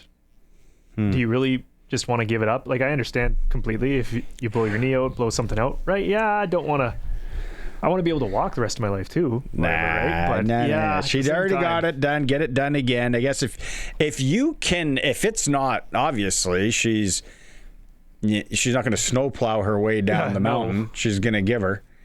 So, interesting watch. Yeah. Definitely now turns into an interest. She just had a press conference. I could watch that, the whole thing front to back. But yeah, Lindsey Vaughn's my clutch performer. Mine, coming from the Super Bowl media day, Patriots linebacker Jack Gibbons everyone's doing their media stuff, whatever, right? Well, this reporter who's in a wheelchair comes up to interview him. He gets down on the floor so that they can interview eye to eye, like a regular one-on-one. So you can see it on the stream. He's sitting down with this reporter who is bound to a wheelchair so they can get a eye to eye one-on-one interview. And I was like, dude, that's awesome. So the gentleman he doesn't have legs. It doesn't look like it from what I can see. He's both of his legs amputated, and he's on the floor. Oh, that's cool, man. Yeah. So I was like, that's a real move right there. Oh, right in the feels. If you're watching the stream, and you have a heart, that hits you right in the feels, right there. Yeah. Clutch Performer is for Kellen Solar, located in Lumsden. Anything you need solar, whether it's for the livestock operation or for the house, the cabin, the yard, local family run in Lumsden, Saskatchewan, Kellen Solar can help you out. You know what? It's kind of on the Clutch Performer. Sure. Has your furnace ever gone out when it's like cold in winter? Usually it's just that sensor needs to be cleaned, and the guy comes over with the wool thingamajiggy, and yeah, mine no. I'm trying to remember when my parents went, but it was a few years back now, and I don't think it was cold then, but it was it was on its last leg for 3 years. It was due any day. Have you ever had your vehicle break down at an awful time? Yeah. Like on a highway, on a freeway, when you needed to get somewhere? Had the clutch go on my way home to my parents. Yeah, clutch. It was a manual too, so that's technically my fault. Old stick shifts, yeah. Well, those are major things, but we are dealing, and you can roll your eyes and yell at your radio or screen if you're watching or whatever, but in 2026, this is first world problems, kind of.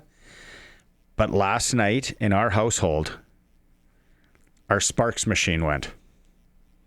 What's a Sparks machine? It's a skate sharpener. Yeah. It's the portable skate sharpener. It's become very popular. They sell them at Extreme Hockey and Sport, our client. But I bought mine well before that online. And I don't know how many years we've had it for now. But talk about how important that is to the fabric of us as a family. That's up there with the Wi-Fi going down, isn't it? I have no idea what I'm going to do. I got to drive to get my skate sharpened like it's 2023. I don't know what we're going to do. And I just got a text message that I think they got to send it away. It wasn't an easy fix. Mm-hmm. Oh, no. If you're a hockey parent out there and you got more than 2 pairs of skates or 2 pairs of skates to sharpen, you know exactly what I'm talking about. When Is it under warranty? That's what they're trying to figure out. I don't think so. It's not too many spins on it, but I'm putting it right up there with the furnace going out and vehicle breaking down. Yeah, it's going to be an interesting week for the Shynkaruk household with no skate sharpener. The old days. Back in our, like, seriously though, kids in our age, like, these kids nowadays have no idea what it's like to skate on dull skates.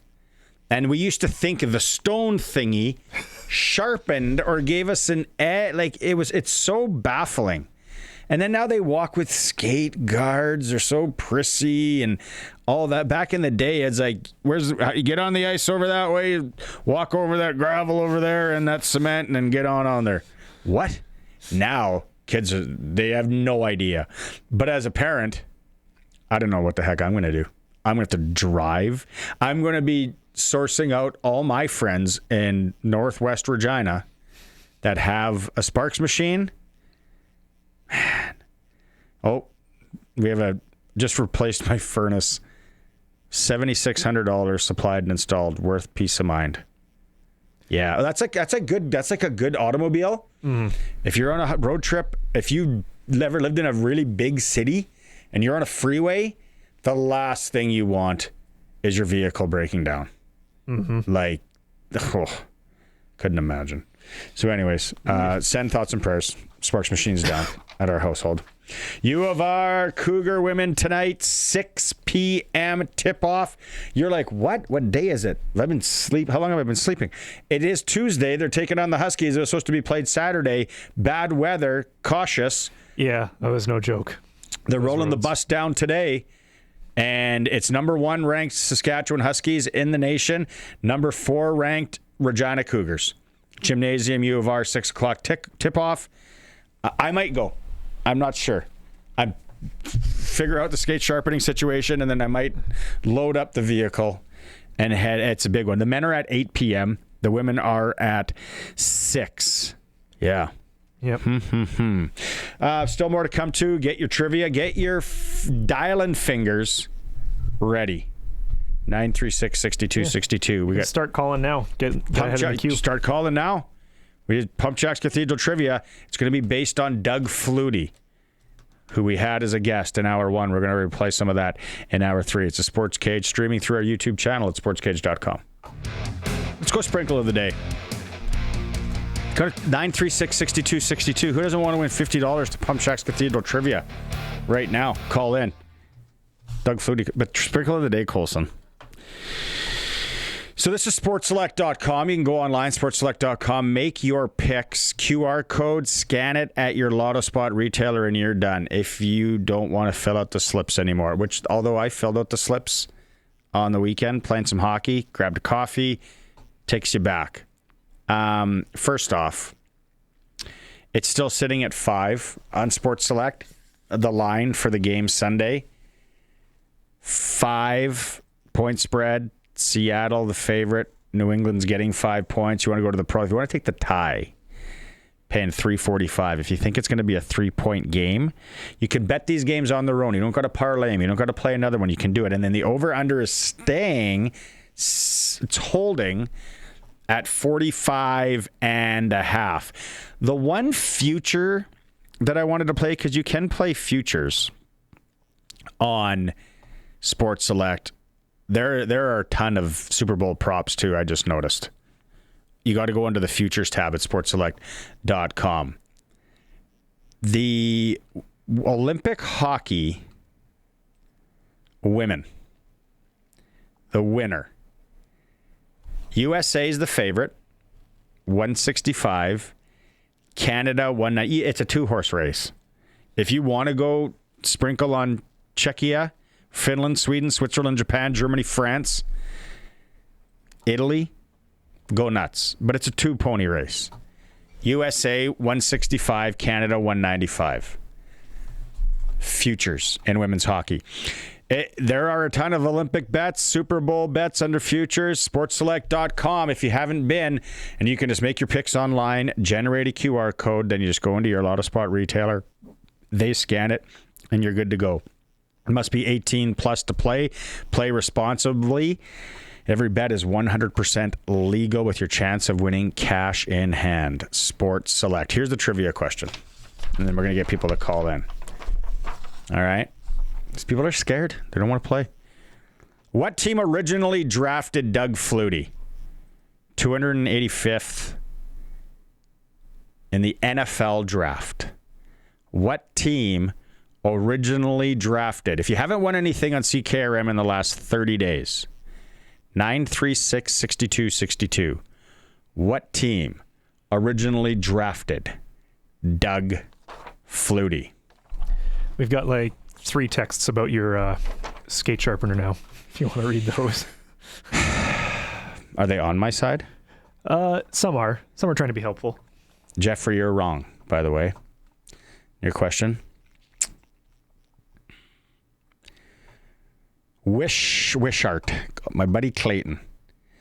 When I was a kid in Wishart, we used to run out to the rink with our skates on, grab onto a back bumper of a car going by because there was so much snow on the streets, would pull us downtown to the pool hall. That's right, billiards.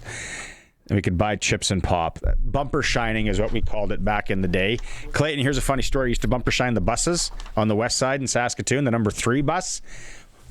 I think I told the story on the podcast, never on here. I got brand new, like awesome gloves. I'll even say they were deadly. From Quinn the Eskimo, and went bumper shiny behind a bus, grabbed it with my glove. When we bailed on the, when you dismount, I guess, glove was stuck in the bumper of the bus. There goes that. And back then, those were probably $25, those gloves. It was in the 80s. I had to go home and make up a story on how I lost one glove. Somebody stole it. Probably went with that. Clayton, that's good. Roscoe and Kindersley. How's it going, Roscoe, up there? I was wondering where you were today. Stop at Canadian Tire. Buy a file or angle grinder. What? Come on. Scotty Forrest in Saskatoon. The old skate sharpening machine, the big white thing. Man, I remember that thing. The last place I ever saw one of those functional, if you're a hockey, you played hockey in the 80s and 90s, more the 80s, you know exactly what we're talking about. That white skate sharpening machine, you'd watch it through the side window.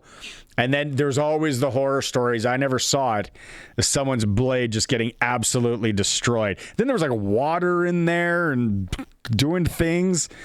It was actually a feat of, 1980s engineering. Yeah, it was. I never saw anybody's skates get butchered on it. But we got a player. Okay, we get a player. Let's go. PumpJacks Cathedral. It's time for SportsCage Trivia for PumpJacks. Great food, cold local draft, and a place that feels like home. Garrett in Regina's playing PumpJacks Cathedral Trivia. I don't know if you got anything planned, Garrett, for the Super Bowl on Sunday, but I'm just going to throw this out there. PumpJacks Cathedral, they got $6 pints, 25% off appies, prizes, jerseys, mini fridges, and more. Lots at PumpJacks Cathedral. So I just told everyone, are you ready to go with this one? You betcha, yeah. All right. What team originally drafted Doug Flutie, 285th overall into the NFL? It was in the 11th round. Would it be the LA Rams? Garrett, you are correct. Oh, awesome. Okay. You got 50 to PumpJacks Cathedral. Get in there, get yourself a pint, the crispy ribs. Try whatever you want. Thanks for playing along, Garrett. Awesome. Well, I think I know what I'm doing Sunday now. There you go. Attaboy. Go Pats. Perfect. You betcha. Thanks, guys. Appreciate it. That was a great interview with Flutie, by the way, too. So that was great. Thanks, Garrett. Call back anytime. Yeah. Appreciate it. Colson's going to take your info here. Stay on the line. There we go. Just like that. Boom. Be like Garrett. $50 to PumpJacks Cathedral. Just like that. We'll get more going here. Also, before we go to break, I want to say WHL, someone was asking when do the Pats play next. Pats and Red Deer are grinding. 38 points.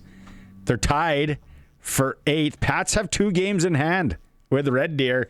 It's getting down to it. So there's only in the Western Hockey League tonight one Saskatchewan team in action. It's Calgary's and Saskatoon, but the Rebels play in PG in Prince George. So we need Prince George to do the Regina Pats a favor. WHL Reports brought to you by the annual Outdoor RV Celebration at Affordable Trailer Sales on February 6th to 16th. Every new unit purchase comes with an instant cash rebate. Spend more, receive more back. No strings attached. Family-run dealership. Affordable trailer sales. They're not going indoors. They're passing the savings on to you with their outdoor celebration. Saving you money. Family-run business, affordable trailer sales. Okay, we'll go to break. We come back. We got Ticker. Riders made a signing today if you're just tuning in. We'll be right back after the break. All right, Riders have signed speedy returner James Letcher Jr. He's released by the Montreal Alouettes, where he spent the last 3 seasons. 39 punt returns last year, 428 in the till, 19 kickoffs. Returned for 476 in the till. He had 5 receptions, 42 yards, and a touchdown. News coming down on 3 Down Nation that the Argonauts have released 2-time All-CFL linebacker Wynton McManus. U of R Gym, 6 o'clock. Be there. Women's Cougars basketball team looking to upset the U of S Huskies. Huskies are ranked 1 in the country. Cougars are ranked 4th. It was the Huskies 63-45 Thursday up in Saskatoon. Women at 6, men at 8 p.m. Hockey, Blades, only Saskatchewan team in action in the dub, hosting Calgary. Melfort Mustangs are in LA to take on the Ice Wolves in the SJHL. Regina Pat Canadians making their way to Swift Current in the AAA Midget Loop. And in the NHL, 3 Canadian teams in action. The Oilers are hosting the Toronto Maple Leafs. Maybe a sprinkle on that one tonight. And the Ottawa Senators travel into Carolina. My Sparks went down. Probably going to have to call Extreme Hockey and Sport here after the show, find out if that thing's being shipped. Do they sell Sparks machines? And then, like you just heard right now, the sales going on 20% off. Home of the price match guarantee as well. Located at the Cooperator Center, Halifax Street, and now their new location in Moose Jaw at the Temple Garden Center. They support local. They are local. Extreme Hockey and Sport. All right. Hour 3, Colson, coming up. Thanks to everyone who's feeling the pain on the skate sharpening as well. Most of you aren't, but you get it. Who is that? Somebody said they somehow they sharpen my my grandfather sharpening my skates by hand. With what? Yeah, there's some people sending in how my grandpa, my dad used to sharpen my skates. It's not even, once you have one of these things and you have 2 kids and probably your own skates, if you have more than 2 kids, the government should just give you some sort of rebate to have a skate sharpener.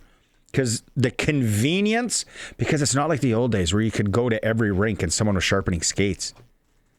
If you're just tuning in, my skate sharpener went down in my house last night. I don't know how we rebound. It's going to be shipped away. Furnace skate sharpener vehicle breaking down. Those are the things now. You don't want it breaking down in the winter in Saskatchewan. Arash Madani will be hour 3. If you missed the Doug Flutie interview, Colson saying we're rerunning part of that. We'll have more fun. Figure out how many more of you are out there with gas cards that we got to keep an eyeball on. It's a Sports Cage. We'll be back after the news. Welcome back. Tuesday edition of the Sports Cage. Lots of you driving home. Look at that traffic out there. It's nice. It's nice and mild out tonight. Nice night to go for a walk. I can't believe I just said that. Colson's with me. It's a solo mission. My wife listening, she's gonna be like, what? I'm not a walk guy at all. Still more to get to. Doug Flutie. We're going to play part of that interview that we had in hour 1 in the back half of this. We're teeing it up. U of R Gymnasium in an hour's time. Cougars and Husky women, 2 of the top-ranked team in the country. Told you my skate sharpener broke down. I have no idea what I'm going to do on a personal level. And Colson and I figured out we don't have gas cards. So, yeah, if you have one, you are checking out your logbook, making sure things are buttoned up in Saskatchewan. Mentioned this at the start of the show. Played for the Regina Pats. Great human being. Barry Trotz announced yesterday that he's going to step aside and retire from the National Hockey League as the general manager of the Nashville Predators. It's really important. Yeah, number one is that, like I said, you know, I love the game. I love my family, but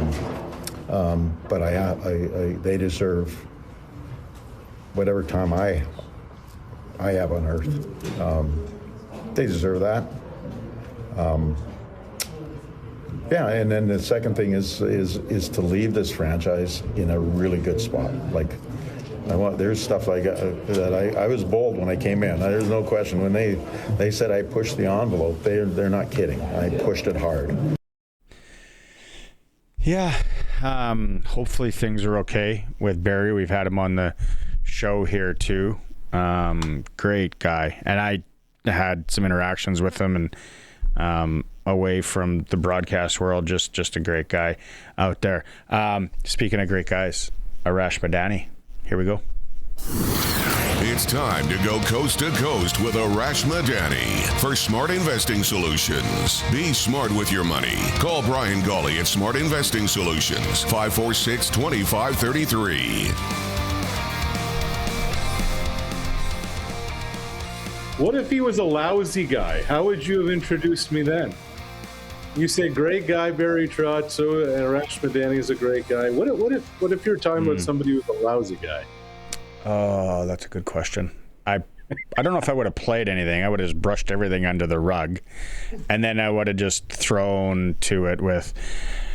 We have to go talk to Arash Madani. That's what I would have said. There you go. Very fair. Very fair.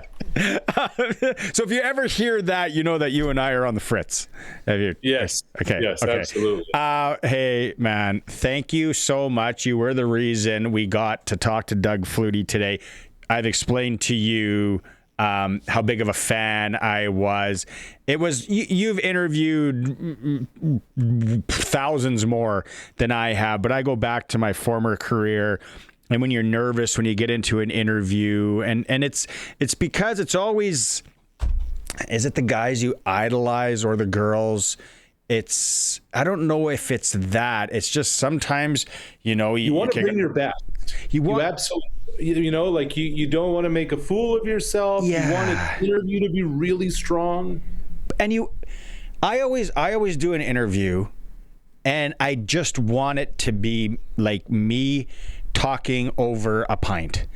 Like, yeah. And I know that isn't probably how they teach it in journalism school and all that. Luckily, I didn't have to, go through that. But I wasn't nervous with this guy. I wasn't nothing. It was awesome. I'm dead serious when I say could have ended up talking for an hour and a half. We could have talked to music for probably a half hour alone. Sure. You get to work with them every week. You guys are doing your podcast with Milt Stiegel, so now I got to have Milt on the show at some point, obviously. There you go. But like Doug, it's what you see is what you get. It seems like. It really is. And here's what's amazing, Barney, is that like out of nowhere, this show kind of appeared. Shameless plug, Flutie versus Stiegel, available on YouTube, Apple, and Spotify. So I get a call, and it was like, hey, do you want to kind of do this? I'd never met Doug. I'd never spoken with Doug. I'd never had a conversation with Doug. I've known Milt for a while. And just organically, this thing has just become more comfortable, etc. But he had an idea, hey, let's all get on a group chat and let's just all talk football during the week. So whenever something is happening, whenever something happened in a game, whatever, let's just all keep talking about it. Then out of nowhere, he's watching a play happen and he says, you know what? I'm going to diagram what happened on a whiteboard on the show and I'll talk about it through a quarterback lens. I'm like, great. I'll add Milton to talk about it from a receiver lens. So it's just all like when he's in, he's in. He's a quarterback. He's a leader. It's been a blast working with him. And yeah, what you see is what you get. Really seems like he waves the CFL flag still to this day as well. Like I bring it because I don't know what our audience is. I'm told it's North American. So like I just bring up, hey, you two have both been in championship games. Doug's like, well, yeah, in the Grey Cup, he's very much that. Like, not the other day, back in November, he's like, wait a minute, Mike O'Shea's the head coach in Winnipeg? He's like, I played with Mike O'Shea. When Trevor Harris, he set some record at the Grey Cup this year, and it said he beat Doug Flutie. I think it was like most consecutive completions or something like that in a game. He's like, I didn't even know I owned that record. But he speaks with such fondness about the league. He keeps an eye on the league, which is amazing. But Barney, the other day he was sharing a story that, we were talking about night before Super Bowl, the angst, the nerves, whatever. When he was playing for the Argos, Don Matthews was the coach. And Doug's like, yeah, my brother Darren texted me. He was off playing music, at one of the parties, and I went and joined him the night before the Grey Cup, and I'm the starting quarterback. I saw that on your podcast, so I had to ask him about it. And he was like, yeah, I guess. I kind of, he didn't want to say it, but he's like, I kind of got this thing figured out. I can scram for a bit, play a few tunes. And it just, it takes the air out of the balloon. It helps you relax, helps you get ready to rock and roll. Yeah, that's great. And then I asked him about free agency when he went from BC to Calgary to Toronto, and then the passing up the money in Toronto, which I had no idea, a staggering amount of money in Toronto to take one more crack at the NFL. It really should be, I say this all the time, it should be some sort of Netflix show based on a true story. Maybe that's what we should do. There you go. I got ideas for a few real sports movies that are based on a true story or whatever they say on real events. But the Doug Flutie story could be one. Free agency and where we are in this tampering window. I love Ed Hervey. Yes. Like, just do it. Just the two middle fingers smoking, window rolled down right by the CFL commissioner's office. What are you making of the tampering window so far? I mean, there's been a lot going on. Like, I don't know why I wasn't quite ready for all the action that was going on. You've asked me for, a month now? What's going on with the Rider running back? Is AJ coming back? Is there talk? Is there this? Is there that? And I wasn't sure, I'll be honest. I really didn't know which way that would go because American running back, getting a little longer in the tooth, at his age, are the Riders going to reinvest? That surprised me a little. The other one that didn't surprise me, we've been talking about this forever. Like, I think we all knew Trey Ford was going elsewhere. I didn't expect him to land in Hamilton. I thought it made a lot more sense fit-wise. Calgary kind of plays the same kind of style as Vernon Adams, but he's going to go in there with Bo. He and Bo get along. Milanovic can work with him. So those are two of the big takeaways kind of league-wide that really stood out to me. I talked to Glenn in hour one because we flip-flopped, and I said, almost like you need two different playbooks there with those two athletes. And here's what I wonder. Will they put packages in for Trey Ford? That's what he said. Yeah. What's the name of the game? How often have we heard this expression? Got to keep the defense off balance. Hey, you want to keep a defense off balance? On 2nd and 4, bring Trey Ford in. Then suddenly defenses are like, what's happening here? I think there's a lot they can do.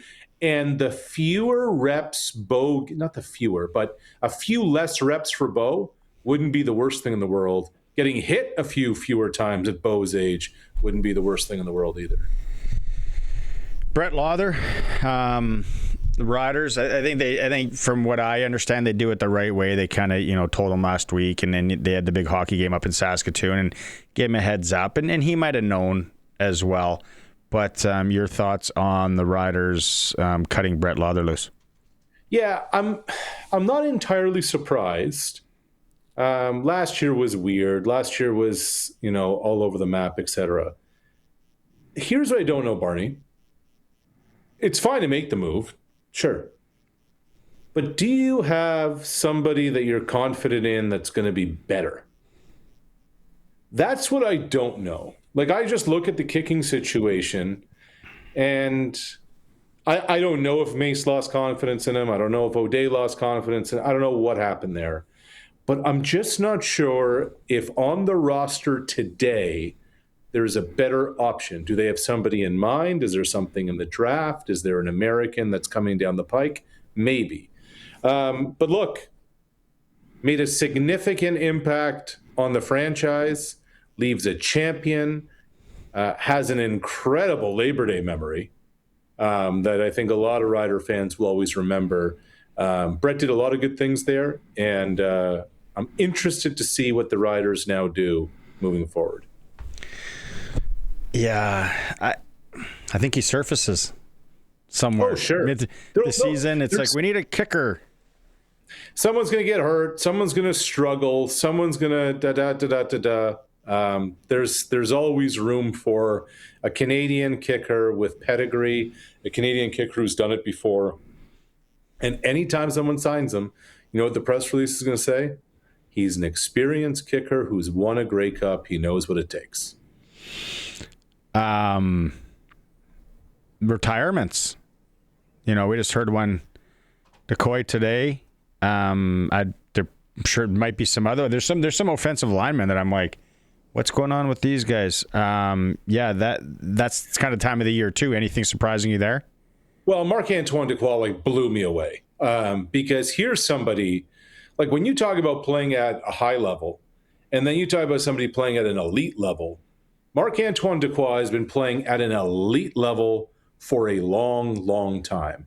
And you think back to 2023, those watching the stream right now, he took that Chad Kelly pass 101 yards back to the house in the East Final, started a 9-turnover barrage for the Alouettes. He had Chad seeing ghosts, wins a championship, has probably the most iconic walk-off interview ever in 2023. But Dequoy, Barney, remember this. Went to University of Montreal, played halfback in university. They move him to safety in the CFL, or it's vice versa, one or the other. So he has a position change, and yet as impactful a player who can move around anywhere in the Alouette defensive backfield. And he talked about, when I was growing up, I'm watching Matthew Prue, I'm watching Etienne Boulay, who were two legit French-Canadian defensive backs. He always talked about, I'm following the lineage, I'm following their footsteps. Marc-Antoine Dequoy, to me, is borderline Hall of Fame worthy. That is and the one thing he said, look, the offer was on the table. Montreal wanted me back. I was happy with the terms. And then I stayed up till 2 a.m. talking to my girlfriend and my agent. And he's just like, I don't know if I can do this anymore. And that was his come to Jesus moment of, oh man, love the game, but the game sometimes doesn't love you back. Yeah, just the grind that goes into it, man. And we don't see it a lot of times. Every day.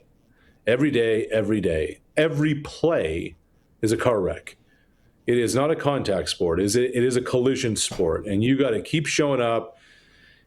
I remember talking to Brian Chu, longtime Alouette offensive lineman. He's like, the other thing is, man, when at the start of the year, you're starting all over again from scratch. Training camp, practices, weights, meetings. And the body only has so much of a threshold. And Dequoy looks like he's reached his when it comes to pro football.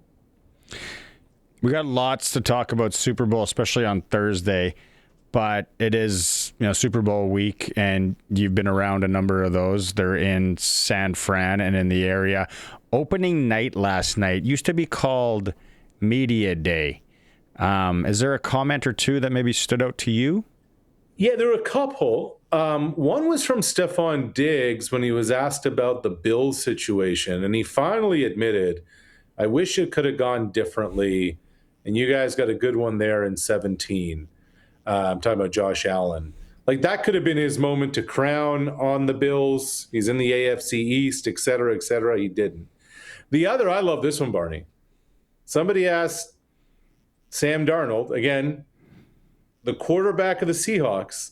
They said, hey, Sam, if you have 2nd and goal at the 1 with 30 seconds to go, what play are you calling? And Darnold said, I'm throwing the ball. So I like that. I like that a lot. He doubled down. He's just not going to throw a slant and making sure whoever this year's version of Malcolm Butler isn't going to jump the route. Yeah, like I said, lots of NFL coming up, or lots of Super Bowl coming up on Thursday, but they're practicing now. And when you've been around these Super Bowls, each team handle the week and the preps differently? Totally. A lot of them do the heavy install game plan the week before. Yeah. But Sean Payton, when he was there with the Saints, I want to say on the Thursday, ran a 2.5-hour padded practice. Some coaches feel, hey, back off. Some coaches feel, hey, keep him sharp. Everybody goes about it differently. Friday, Saturday is really cruise control mode. It's situations, it's goal line, it's, in the old days, it'd be onside kick. That's kind of gone away. But it's a lot of those things, a few gadget plays. But Wednesday, Thursday is the heavy lifting, and then Friday, Saturday is Club Med. Stadium Series. I want to ask you about this. Yeah. So Stadium Series, they played it in Tampa, which is cool. I'm all for. I'm not one of those ones that's stop doing these outdoor games. We don't need them. It's settle down. What is wrong with it? It's not bothering you. It's great. Do you have the one that I sent about the Patriots getting off the bus, or the Bruins getting off the bus? I sent you that one, Colson. Here, if you're watching the stream, the Bruins got off the bus dressed as Patriots. So they're in leotards and the hats. It's very, I don't know what year is. I should know this. I've been to the Boston Tea Party-ish. 1700s or something. Yeah, I've been there so many times and all that history. It's a great. I just had a question from somebody the other day about what should we do in Boston besides baseball. I'm like, there's so much history there. But okay, the only thing about the Stadium Series, my comments alone, whatever, it's like these guys now are forced to dress up like somewhat clowns and walk in for the media. Maybe they like it, maybe they're not. The only thing that comes to mind to me is when Jerry agrees to wear the puffy shirt in Seinfeld. Yes. And he's like, I agreed to wear what? Well, I couldn't hear. But and then the Tampa Bay Lightning or Tampa Lightning, they were in. This was, again, very clever, but you could tell some of these guys are so uncomfortable. They're walking off a streetcar in the old Tampa Bay Buccaneer uniforms, the orange, the huddle. Just like, it's so strange. It's awkward. It's awkward. On a total side note, kind of connected, I was watching the highlights of the Predators' comeback win last night, beating the Blues. Like, I watch all that, I'm like, man, Steven Stamkos, he feels like he should be part of that. Like, it's just weird seeing Stamkos now in Nashville. I tell you what, speaking of which, Victor Hedman, he is Mr. Tampa Bay sports. Like, Baker Mayfield may be the franchise quarterback, but there's nobody on the Rays and there's nobody on the Bucks currently that moves maybe Mike Evans, but comes close to moving the needle the way Victor Hedman does. Winning a couple of cups will do that. 5 days away from the Super Bowl. We're going to talk about it on Thursday. Guess where I'm going on the weekend? And I almost want to stay Sunday just to watch the game there and then come back with the family Monday morning. But I'm not going to, I don't think. P.F. Chang's Las Vegas? Close. Silver Heights, Winnipeg. I know. The Canadian version. Same thing. Sister location. Same thing. All right, bud. Talk to you Thursday. All right. Thanks, Barney. Coast to Coast with Arash Madani, brought to you by Brian Gawley, Smart Investing Solutions. Be smart with your money. Call Brian Gawley. It's going to break. I'll be right back. It is the Sports Cage, streaming through our YouTube channel at sportscage.com. It is going down at the University of Regina gym, 6 o'clock. So we're in a half hour away. Cougars, Huskies, women's basketball, two of the top-ranked teams in the country. 6 o'clock tip-off. It was the Huskies prevailing in Saskatoon last Thursday, 63-45. They were supposed to play this Saturday, but it got postponed because the roads were awful. Men go at 8 o'clock. CFL news, Riders. It's official. They signed speedy returner James Letcher Jr. He was with the Montreal Alouettes. Other news on the CFL, it's being reported on 3 Down Nation that Toronto has released 2-time CFL linebacker Winton McManus. WHL, one Saskatchewan team in action. The Blades home to Calgary. SJ up in LA. Melfort's in town to take on the Ice Wolves. Regina Pat Canadians are traveling to Swift Current as we speak to take on the Legionnaires in AAA midget action, and 3 Canadian teams in the NHL. It is the Edmonton Oilers home to the Toronto Maple Leafs. Ottawa is at Carolina. Ticker is for Regina Steelcraft Doors, made in Western Canada for Western Canada. Regina Steelcraft Doors, 40,000 square foot facility on Park Street if you need a garage door. All right, the Doug Flutie interview from hour 1. We're going to have pieces of that coming up here to end the show. I got to mention tomorrow, it's a jam-packed show. I'm going to be hosting with Tegan. Interesting. Wednesday, Tegan's on. It is National Women in Sport Day. So we got a full show tomorrow. Some of the guests, Kate Burness is going to join us. Jessica Campbell, head coach or assistant coach of the Seattle Kraken. More guests to come tomorrow. Pay attention. Also tomorrow, Western Pizza, Regina Pat's 28th annual Have a Heart Night They're raising money for Heart and Stroke Foundation. Deliveries, Avonhurst, Dewdney, 9th Avenue, University Park, Rochdale, 11th Avenue. Regina Pat's delivering pizza pies to you. Dine in, Broadway, Dewdney, or Albert Street South. I like the Albert Street South ones. It's where I hit the slappers and have a pint myself. So tomorrow, if you haven't made supper plans for tomorrow, it's Western Pizza have a heart night raising money for the Heart and Stroke Foundation. They've raised $76,000, $4,200 last year. So that's great. That's what we're going to be doing. And then if you're not planning anything for Super Bowl Sunday, like Garrett, who won PumpJacks Cathedral Trivia, PumpJacks is the place to be on Sunday. Lots of TVs, a lot of space, really nice in there. A lot of elbow room. $6 pints on Sunday. 25% off Appies all day, all night. You're going to have prizes. You can win a jersey. You can win a mini fridge. Whole lot more. PumpJacks Cathedral, 13th and Albert Street. Thanks to everyone who texted in about my plight. Lost our skate sharpener as a family. We have no idea. Benny wants me to rate his sprinkles on the Prairie Land Rentals text line. Those are sideways. I can't quite make them out, Benny. I'll check them out in a bit. Frank, back in the 80s, brought a brand new pair of Dow 501 skates, stepped on a nail in the old Whitewood rink, ran upstairs to put them in the old white skate sharpener machine where my skates stayed for 10 minutes as the stone broke and got wedged on my blade. Wrecked my blade. A little mad. Frank. That is, I think, the only ever time I heard that thing breaking skates, it was Dow skates, now that I think about it. The old white skate sharpening machine. If you missed the Doug Flutie interview, it's coming up. We're going to go to break, play that for you. It's a SportsCage, streaming at sportscage.com.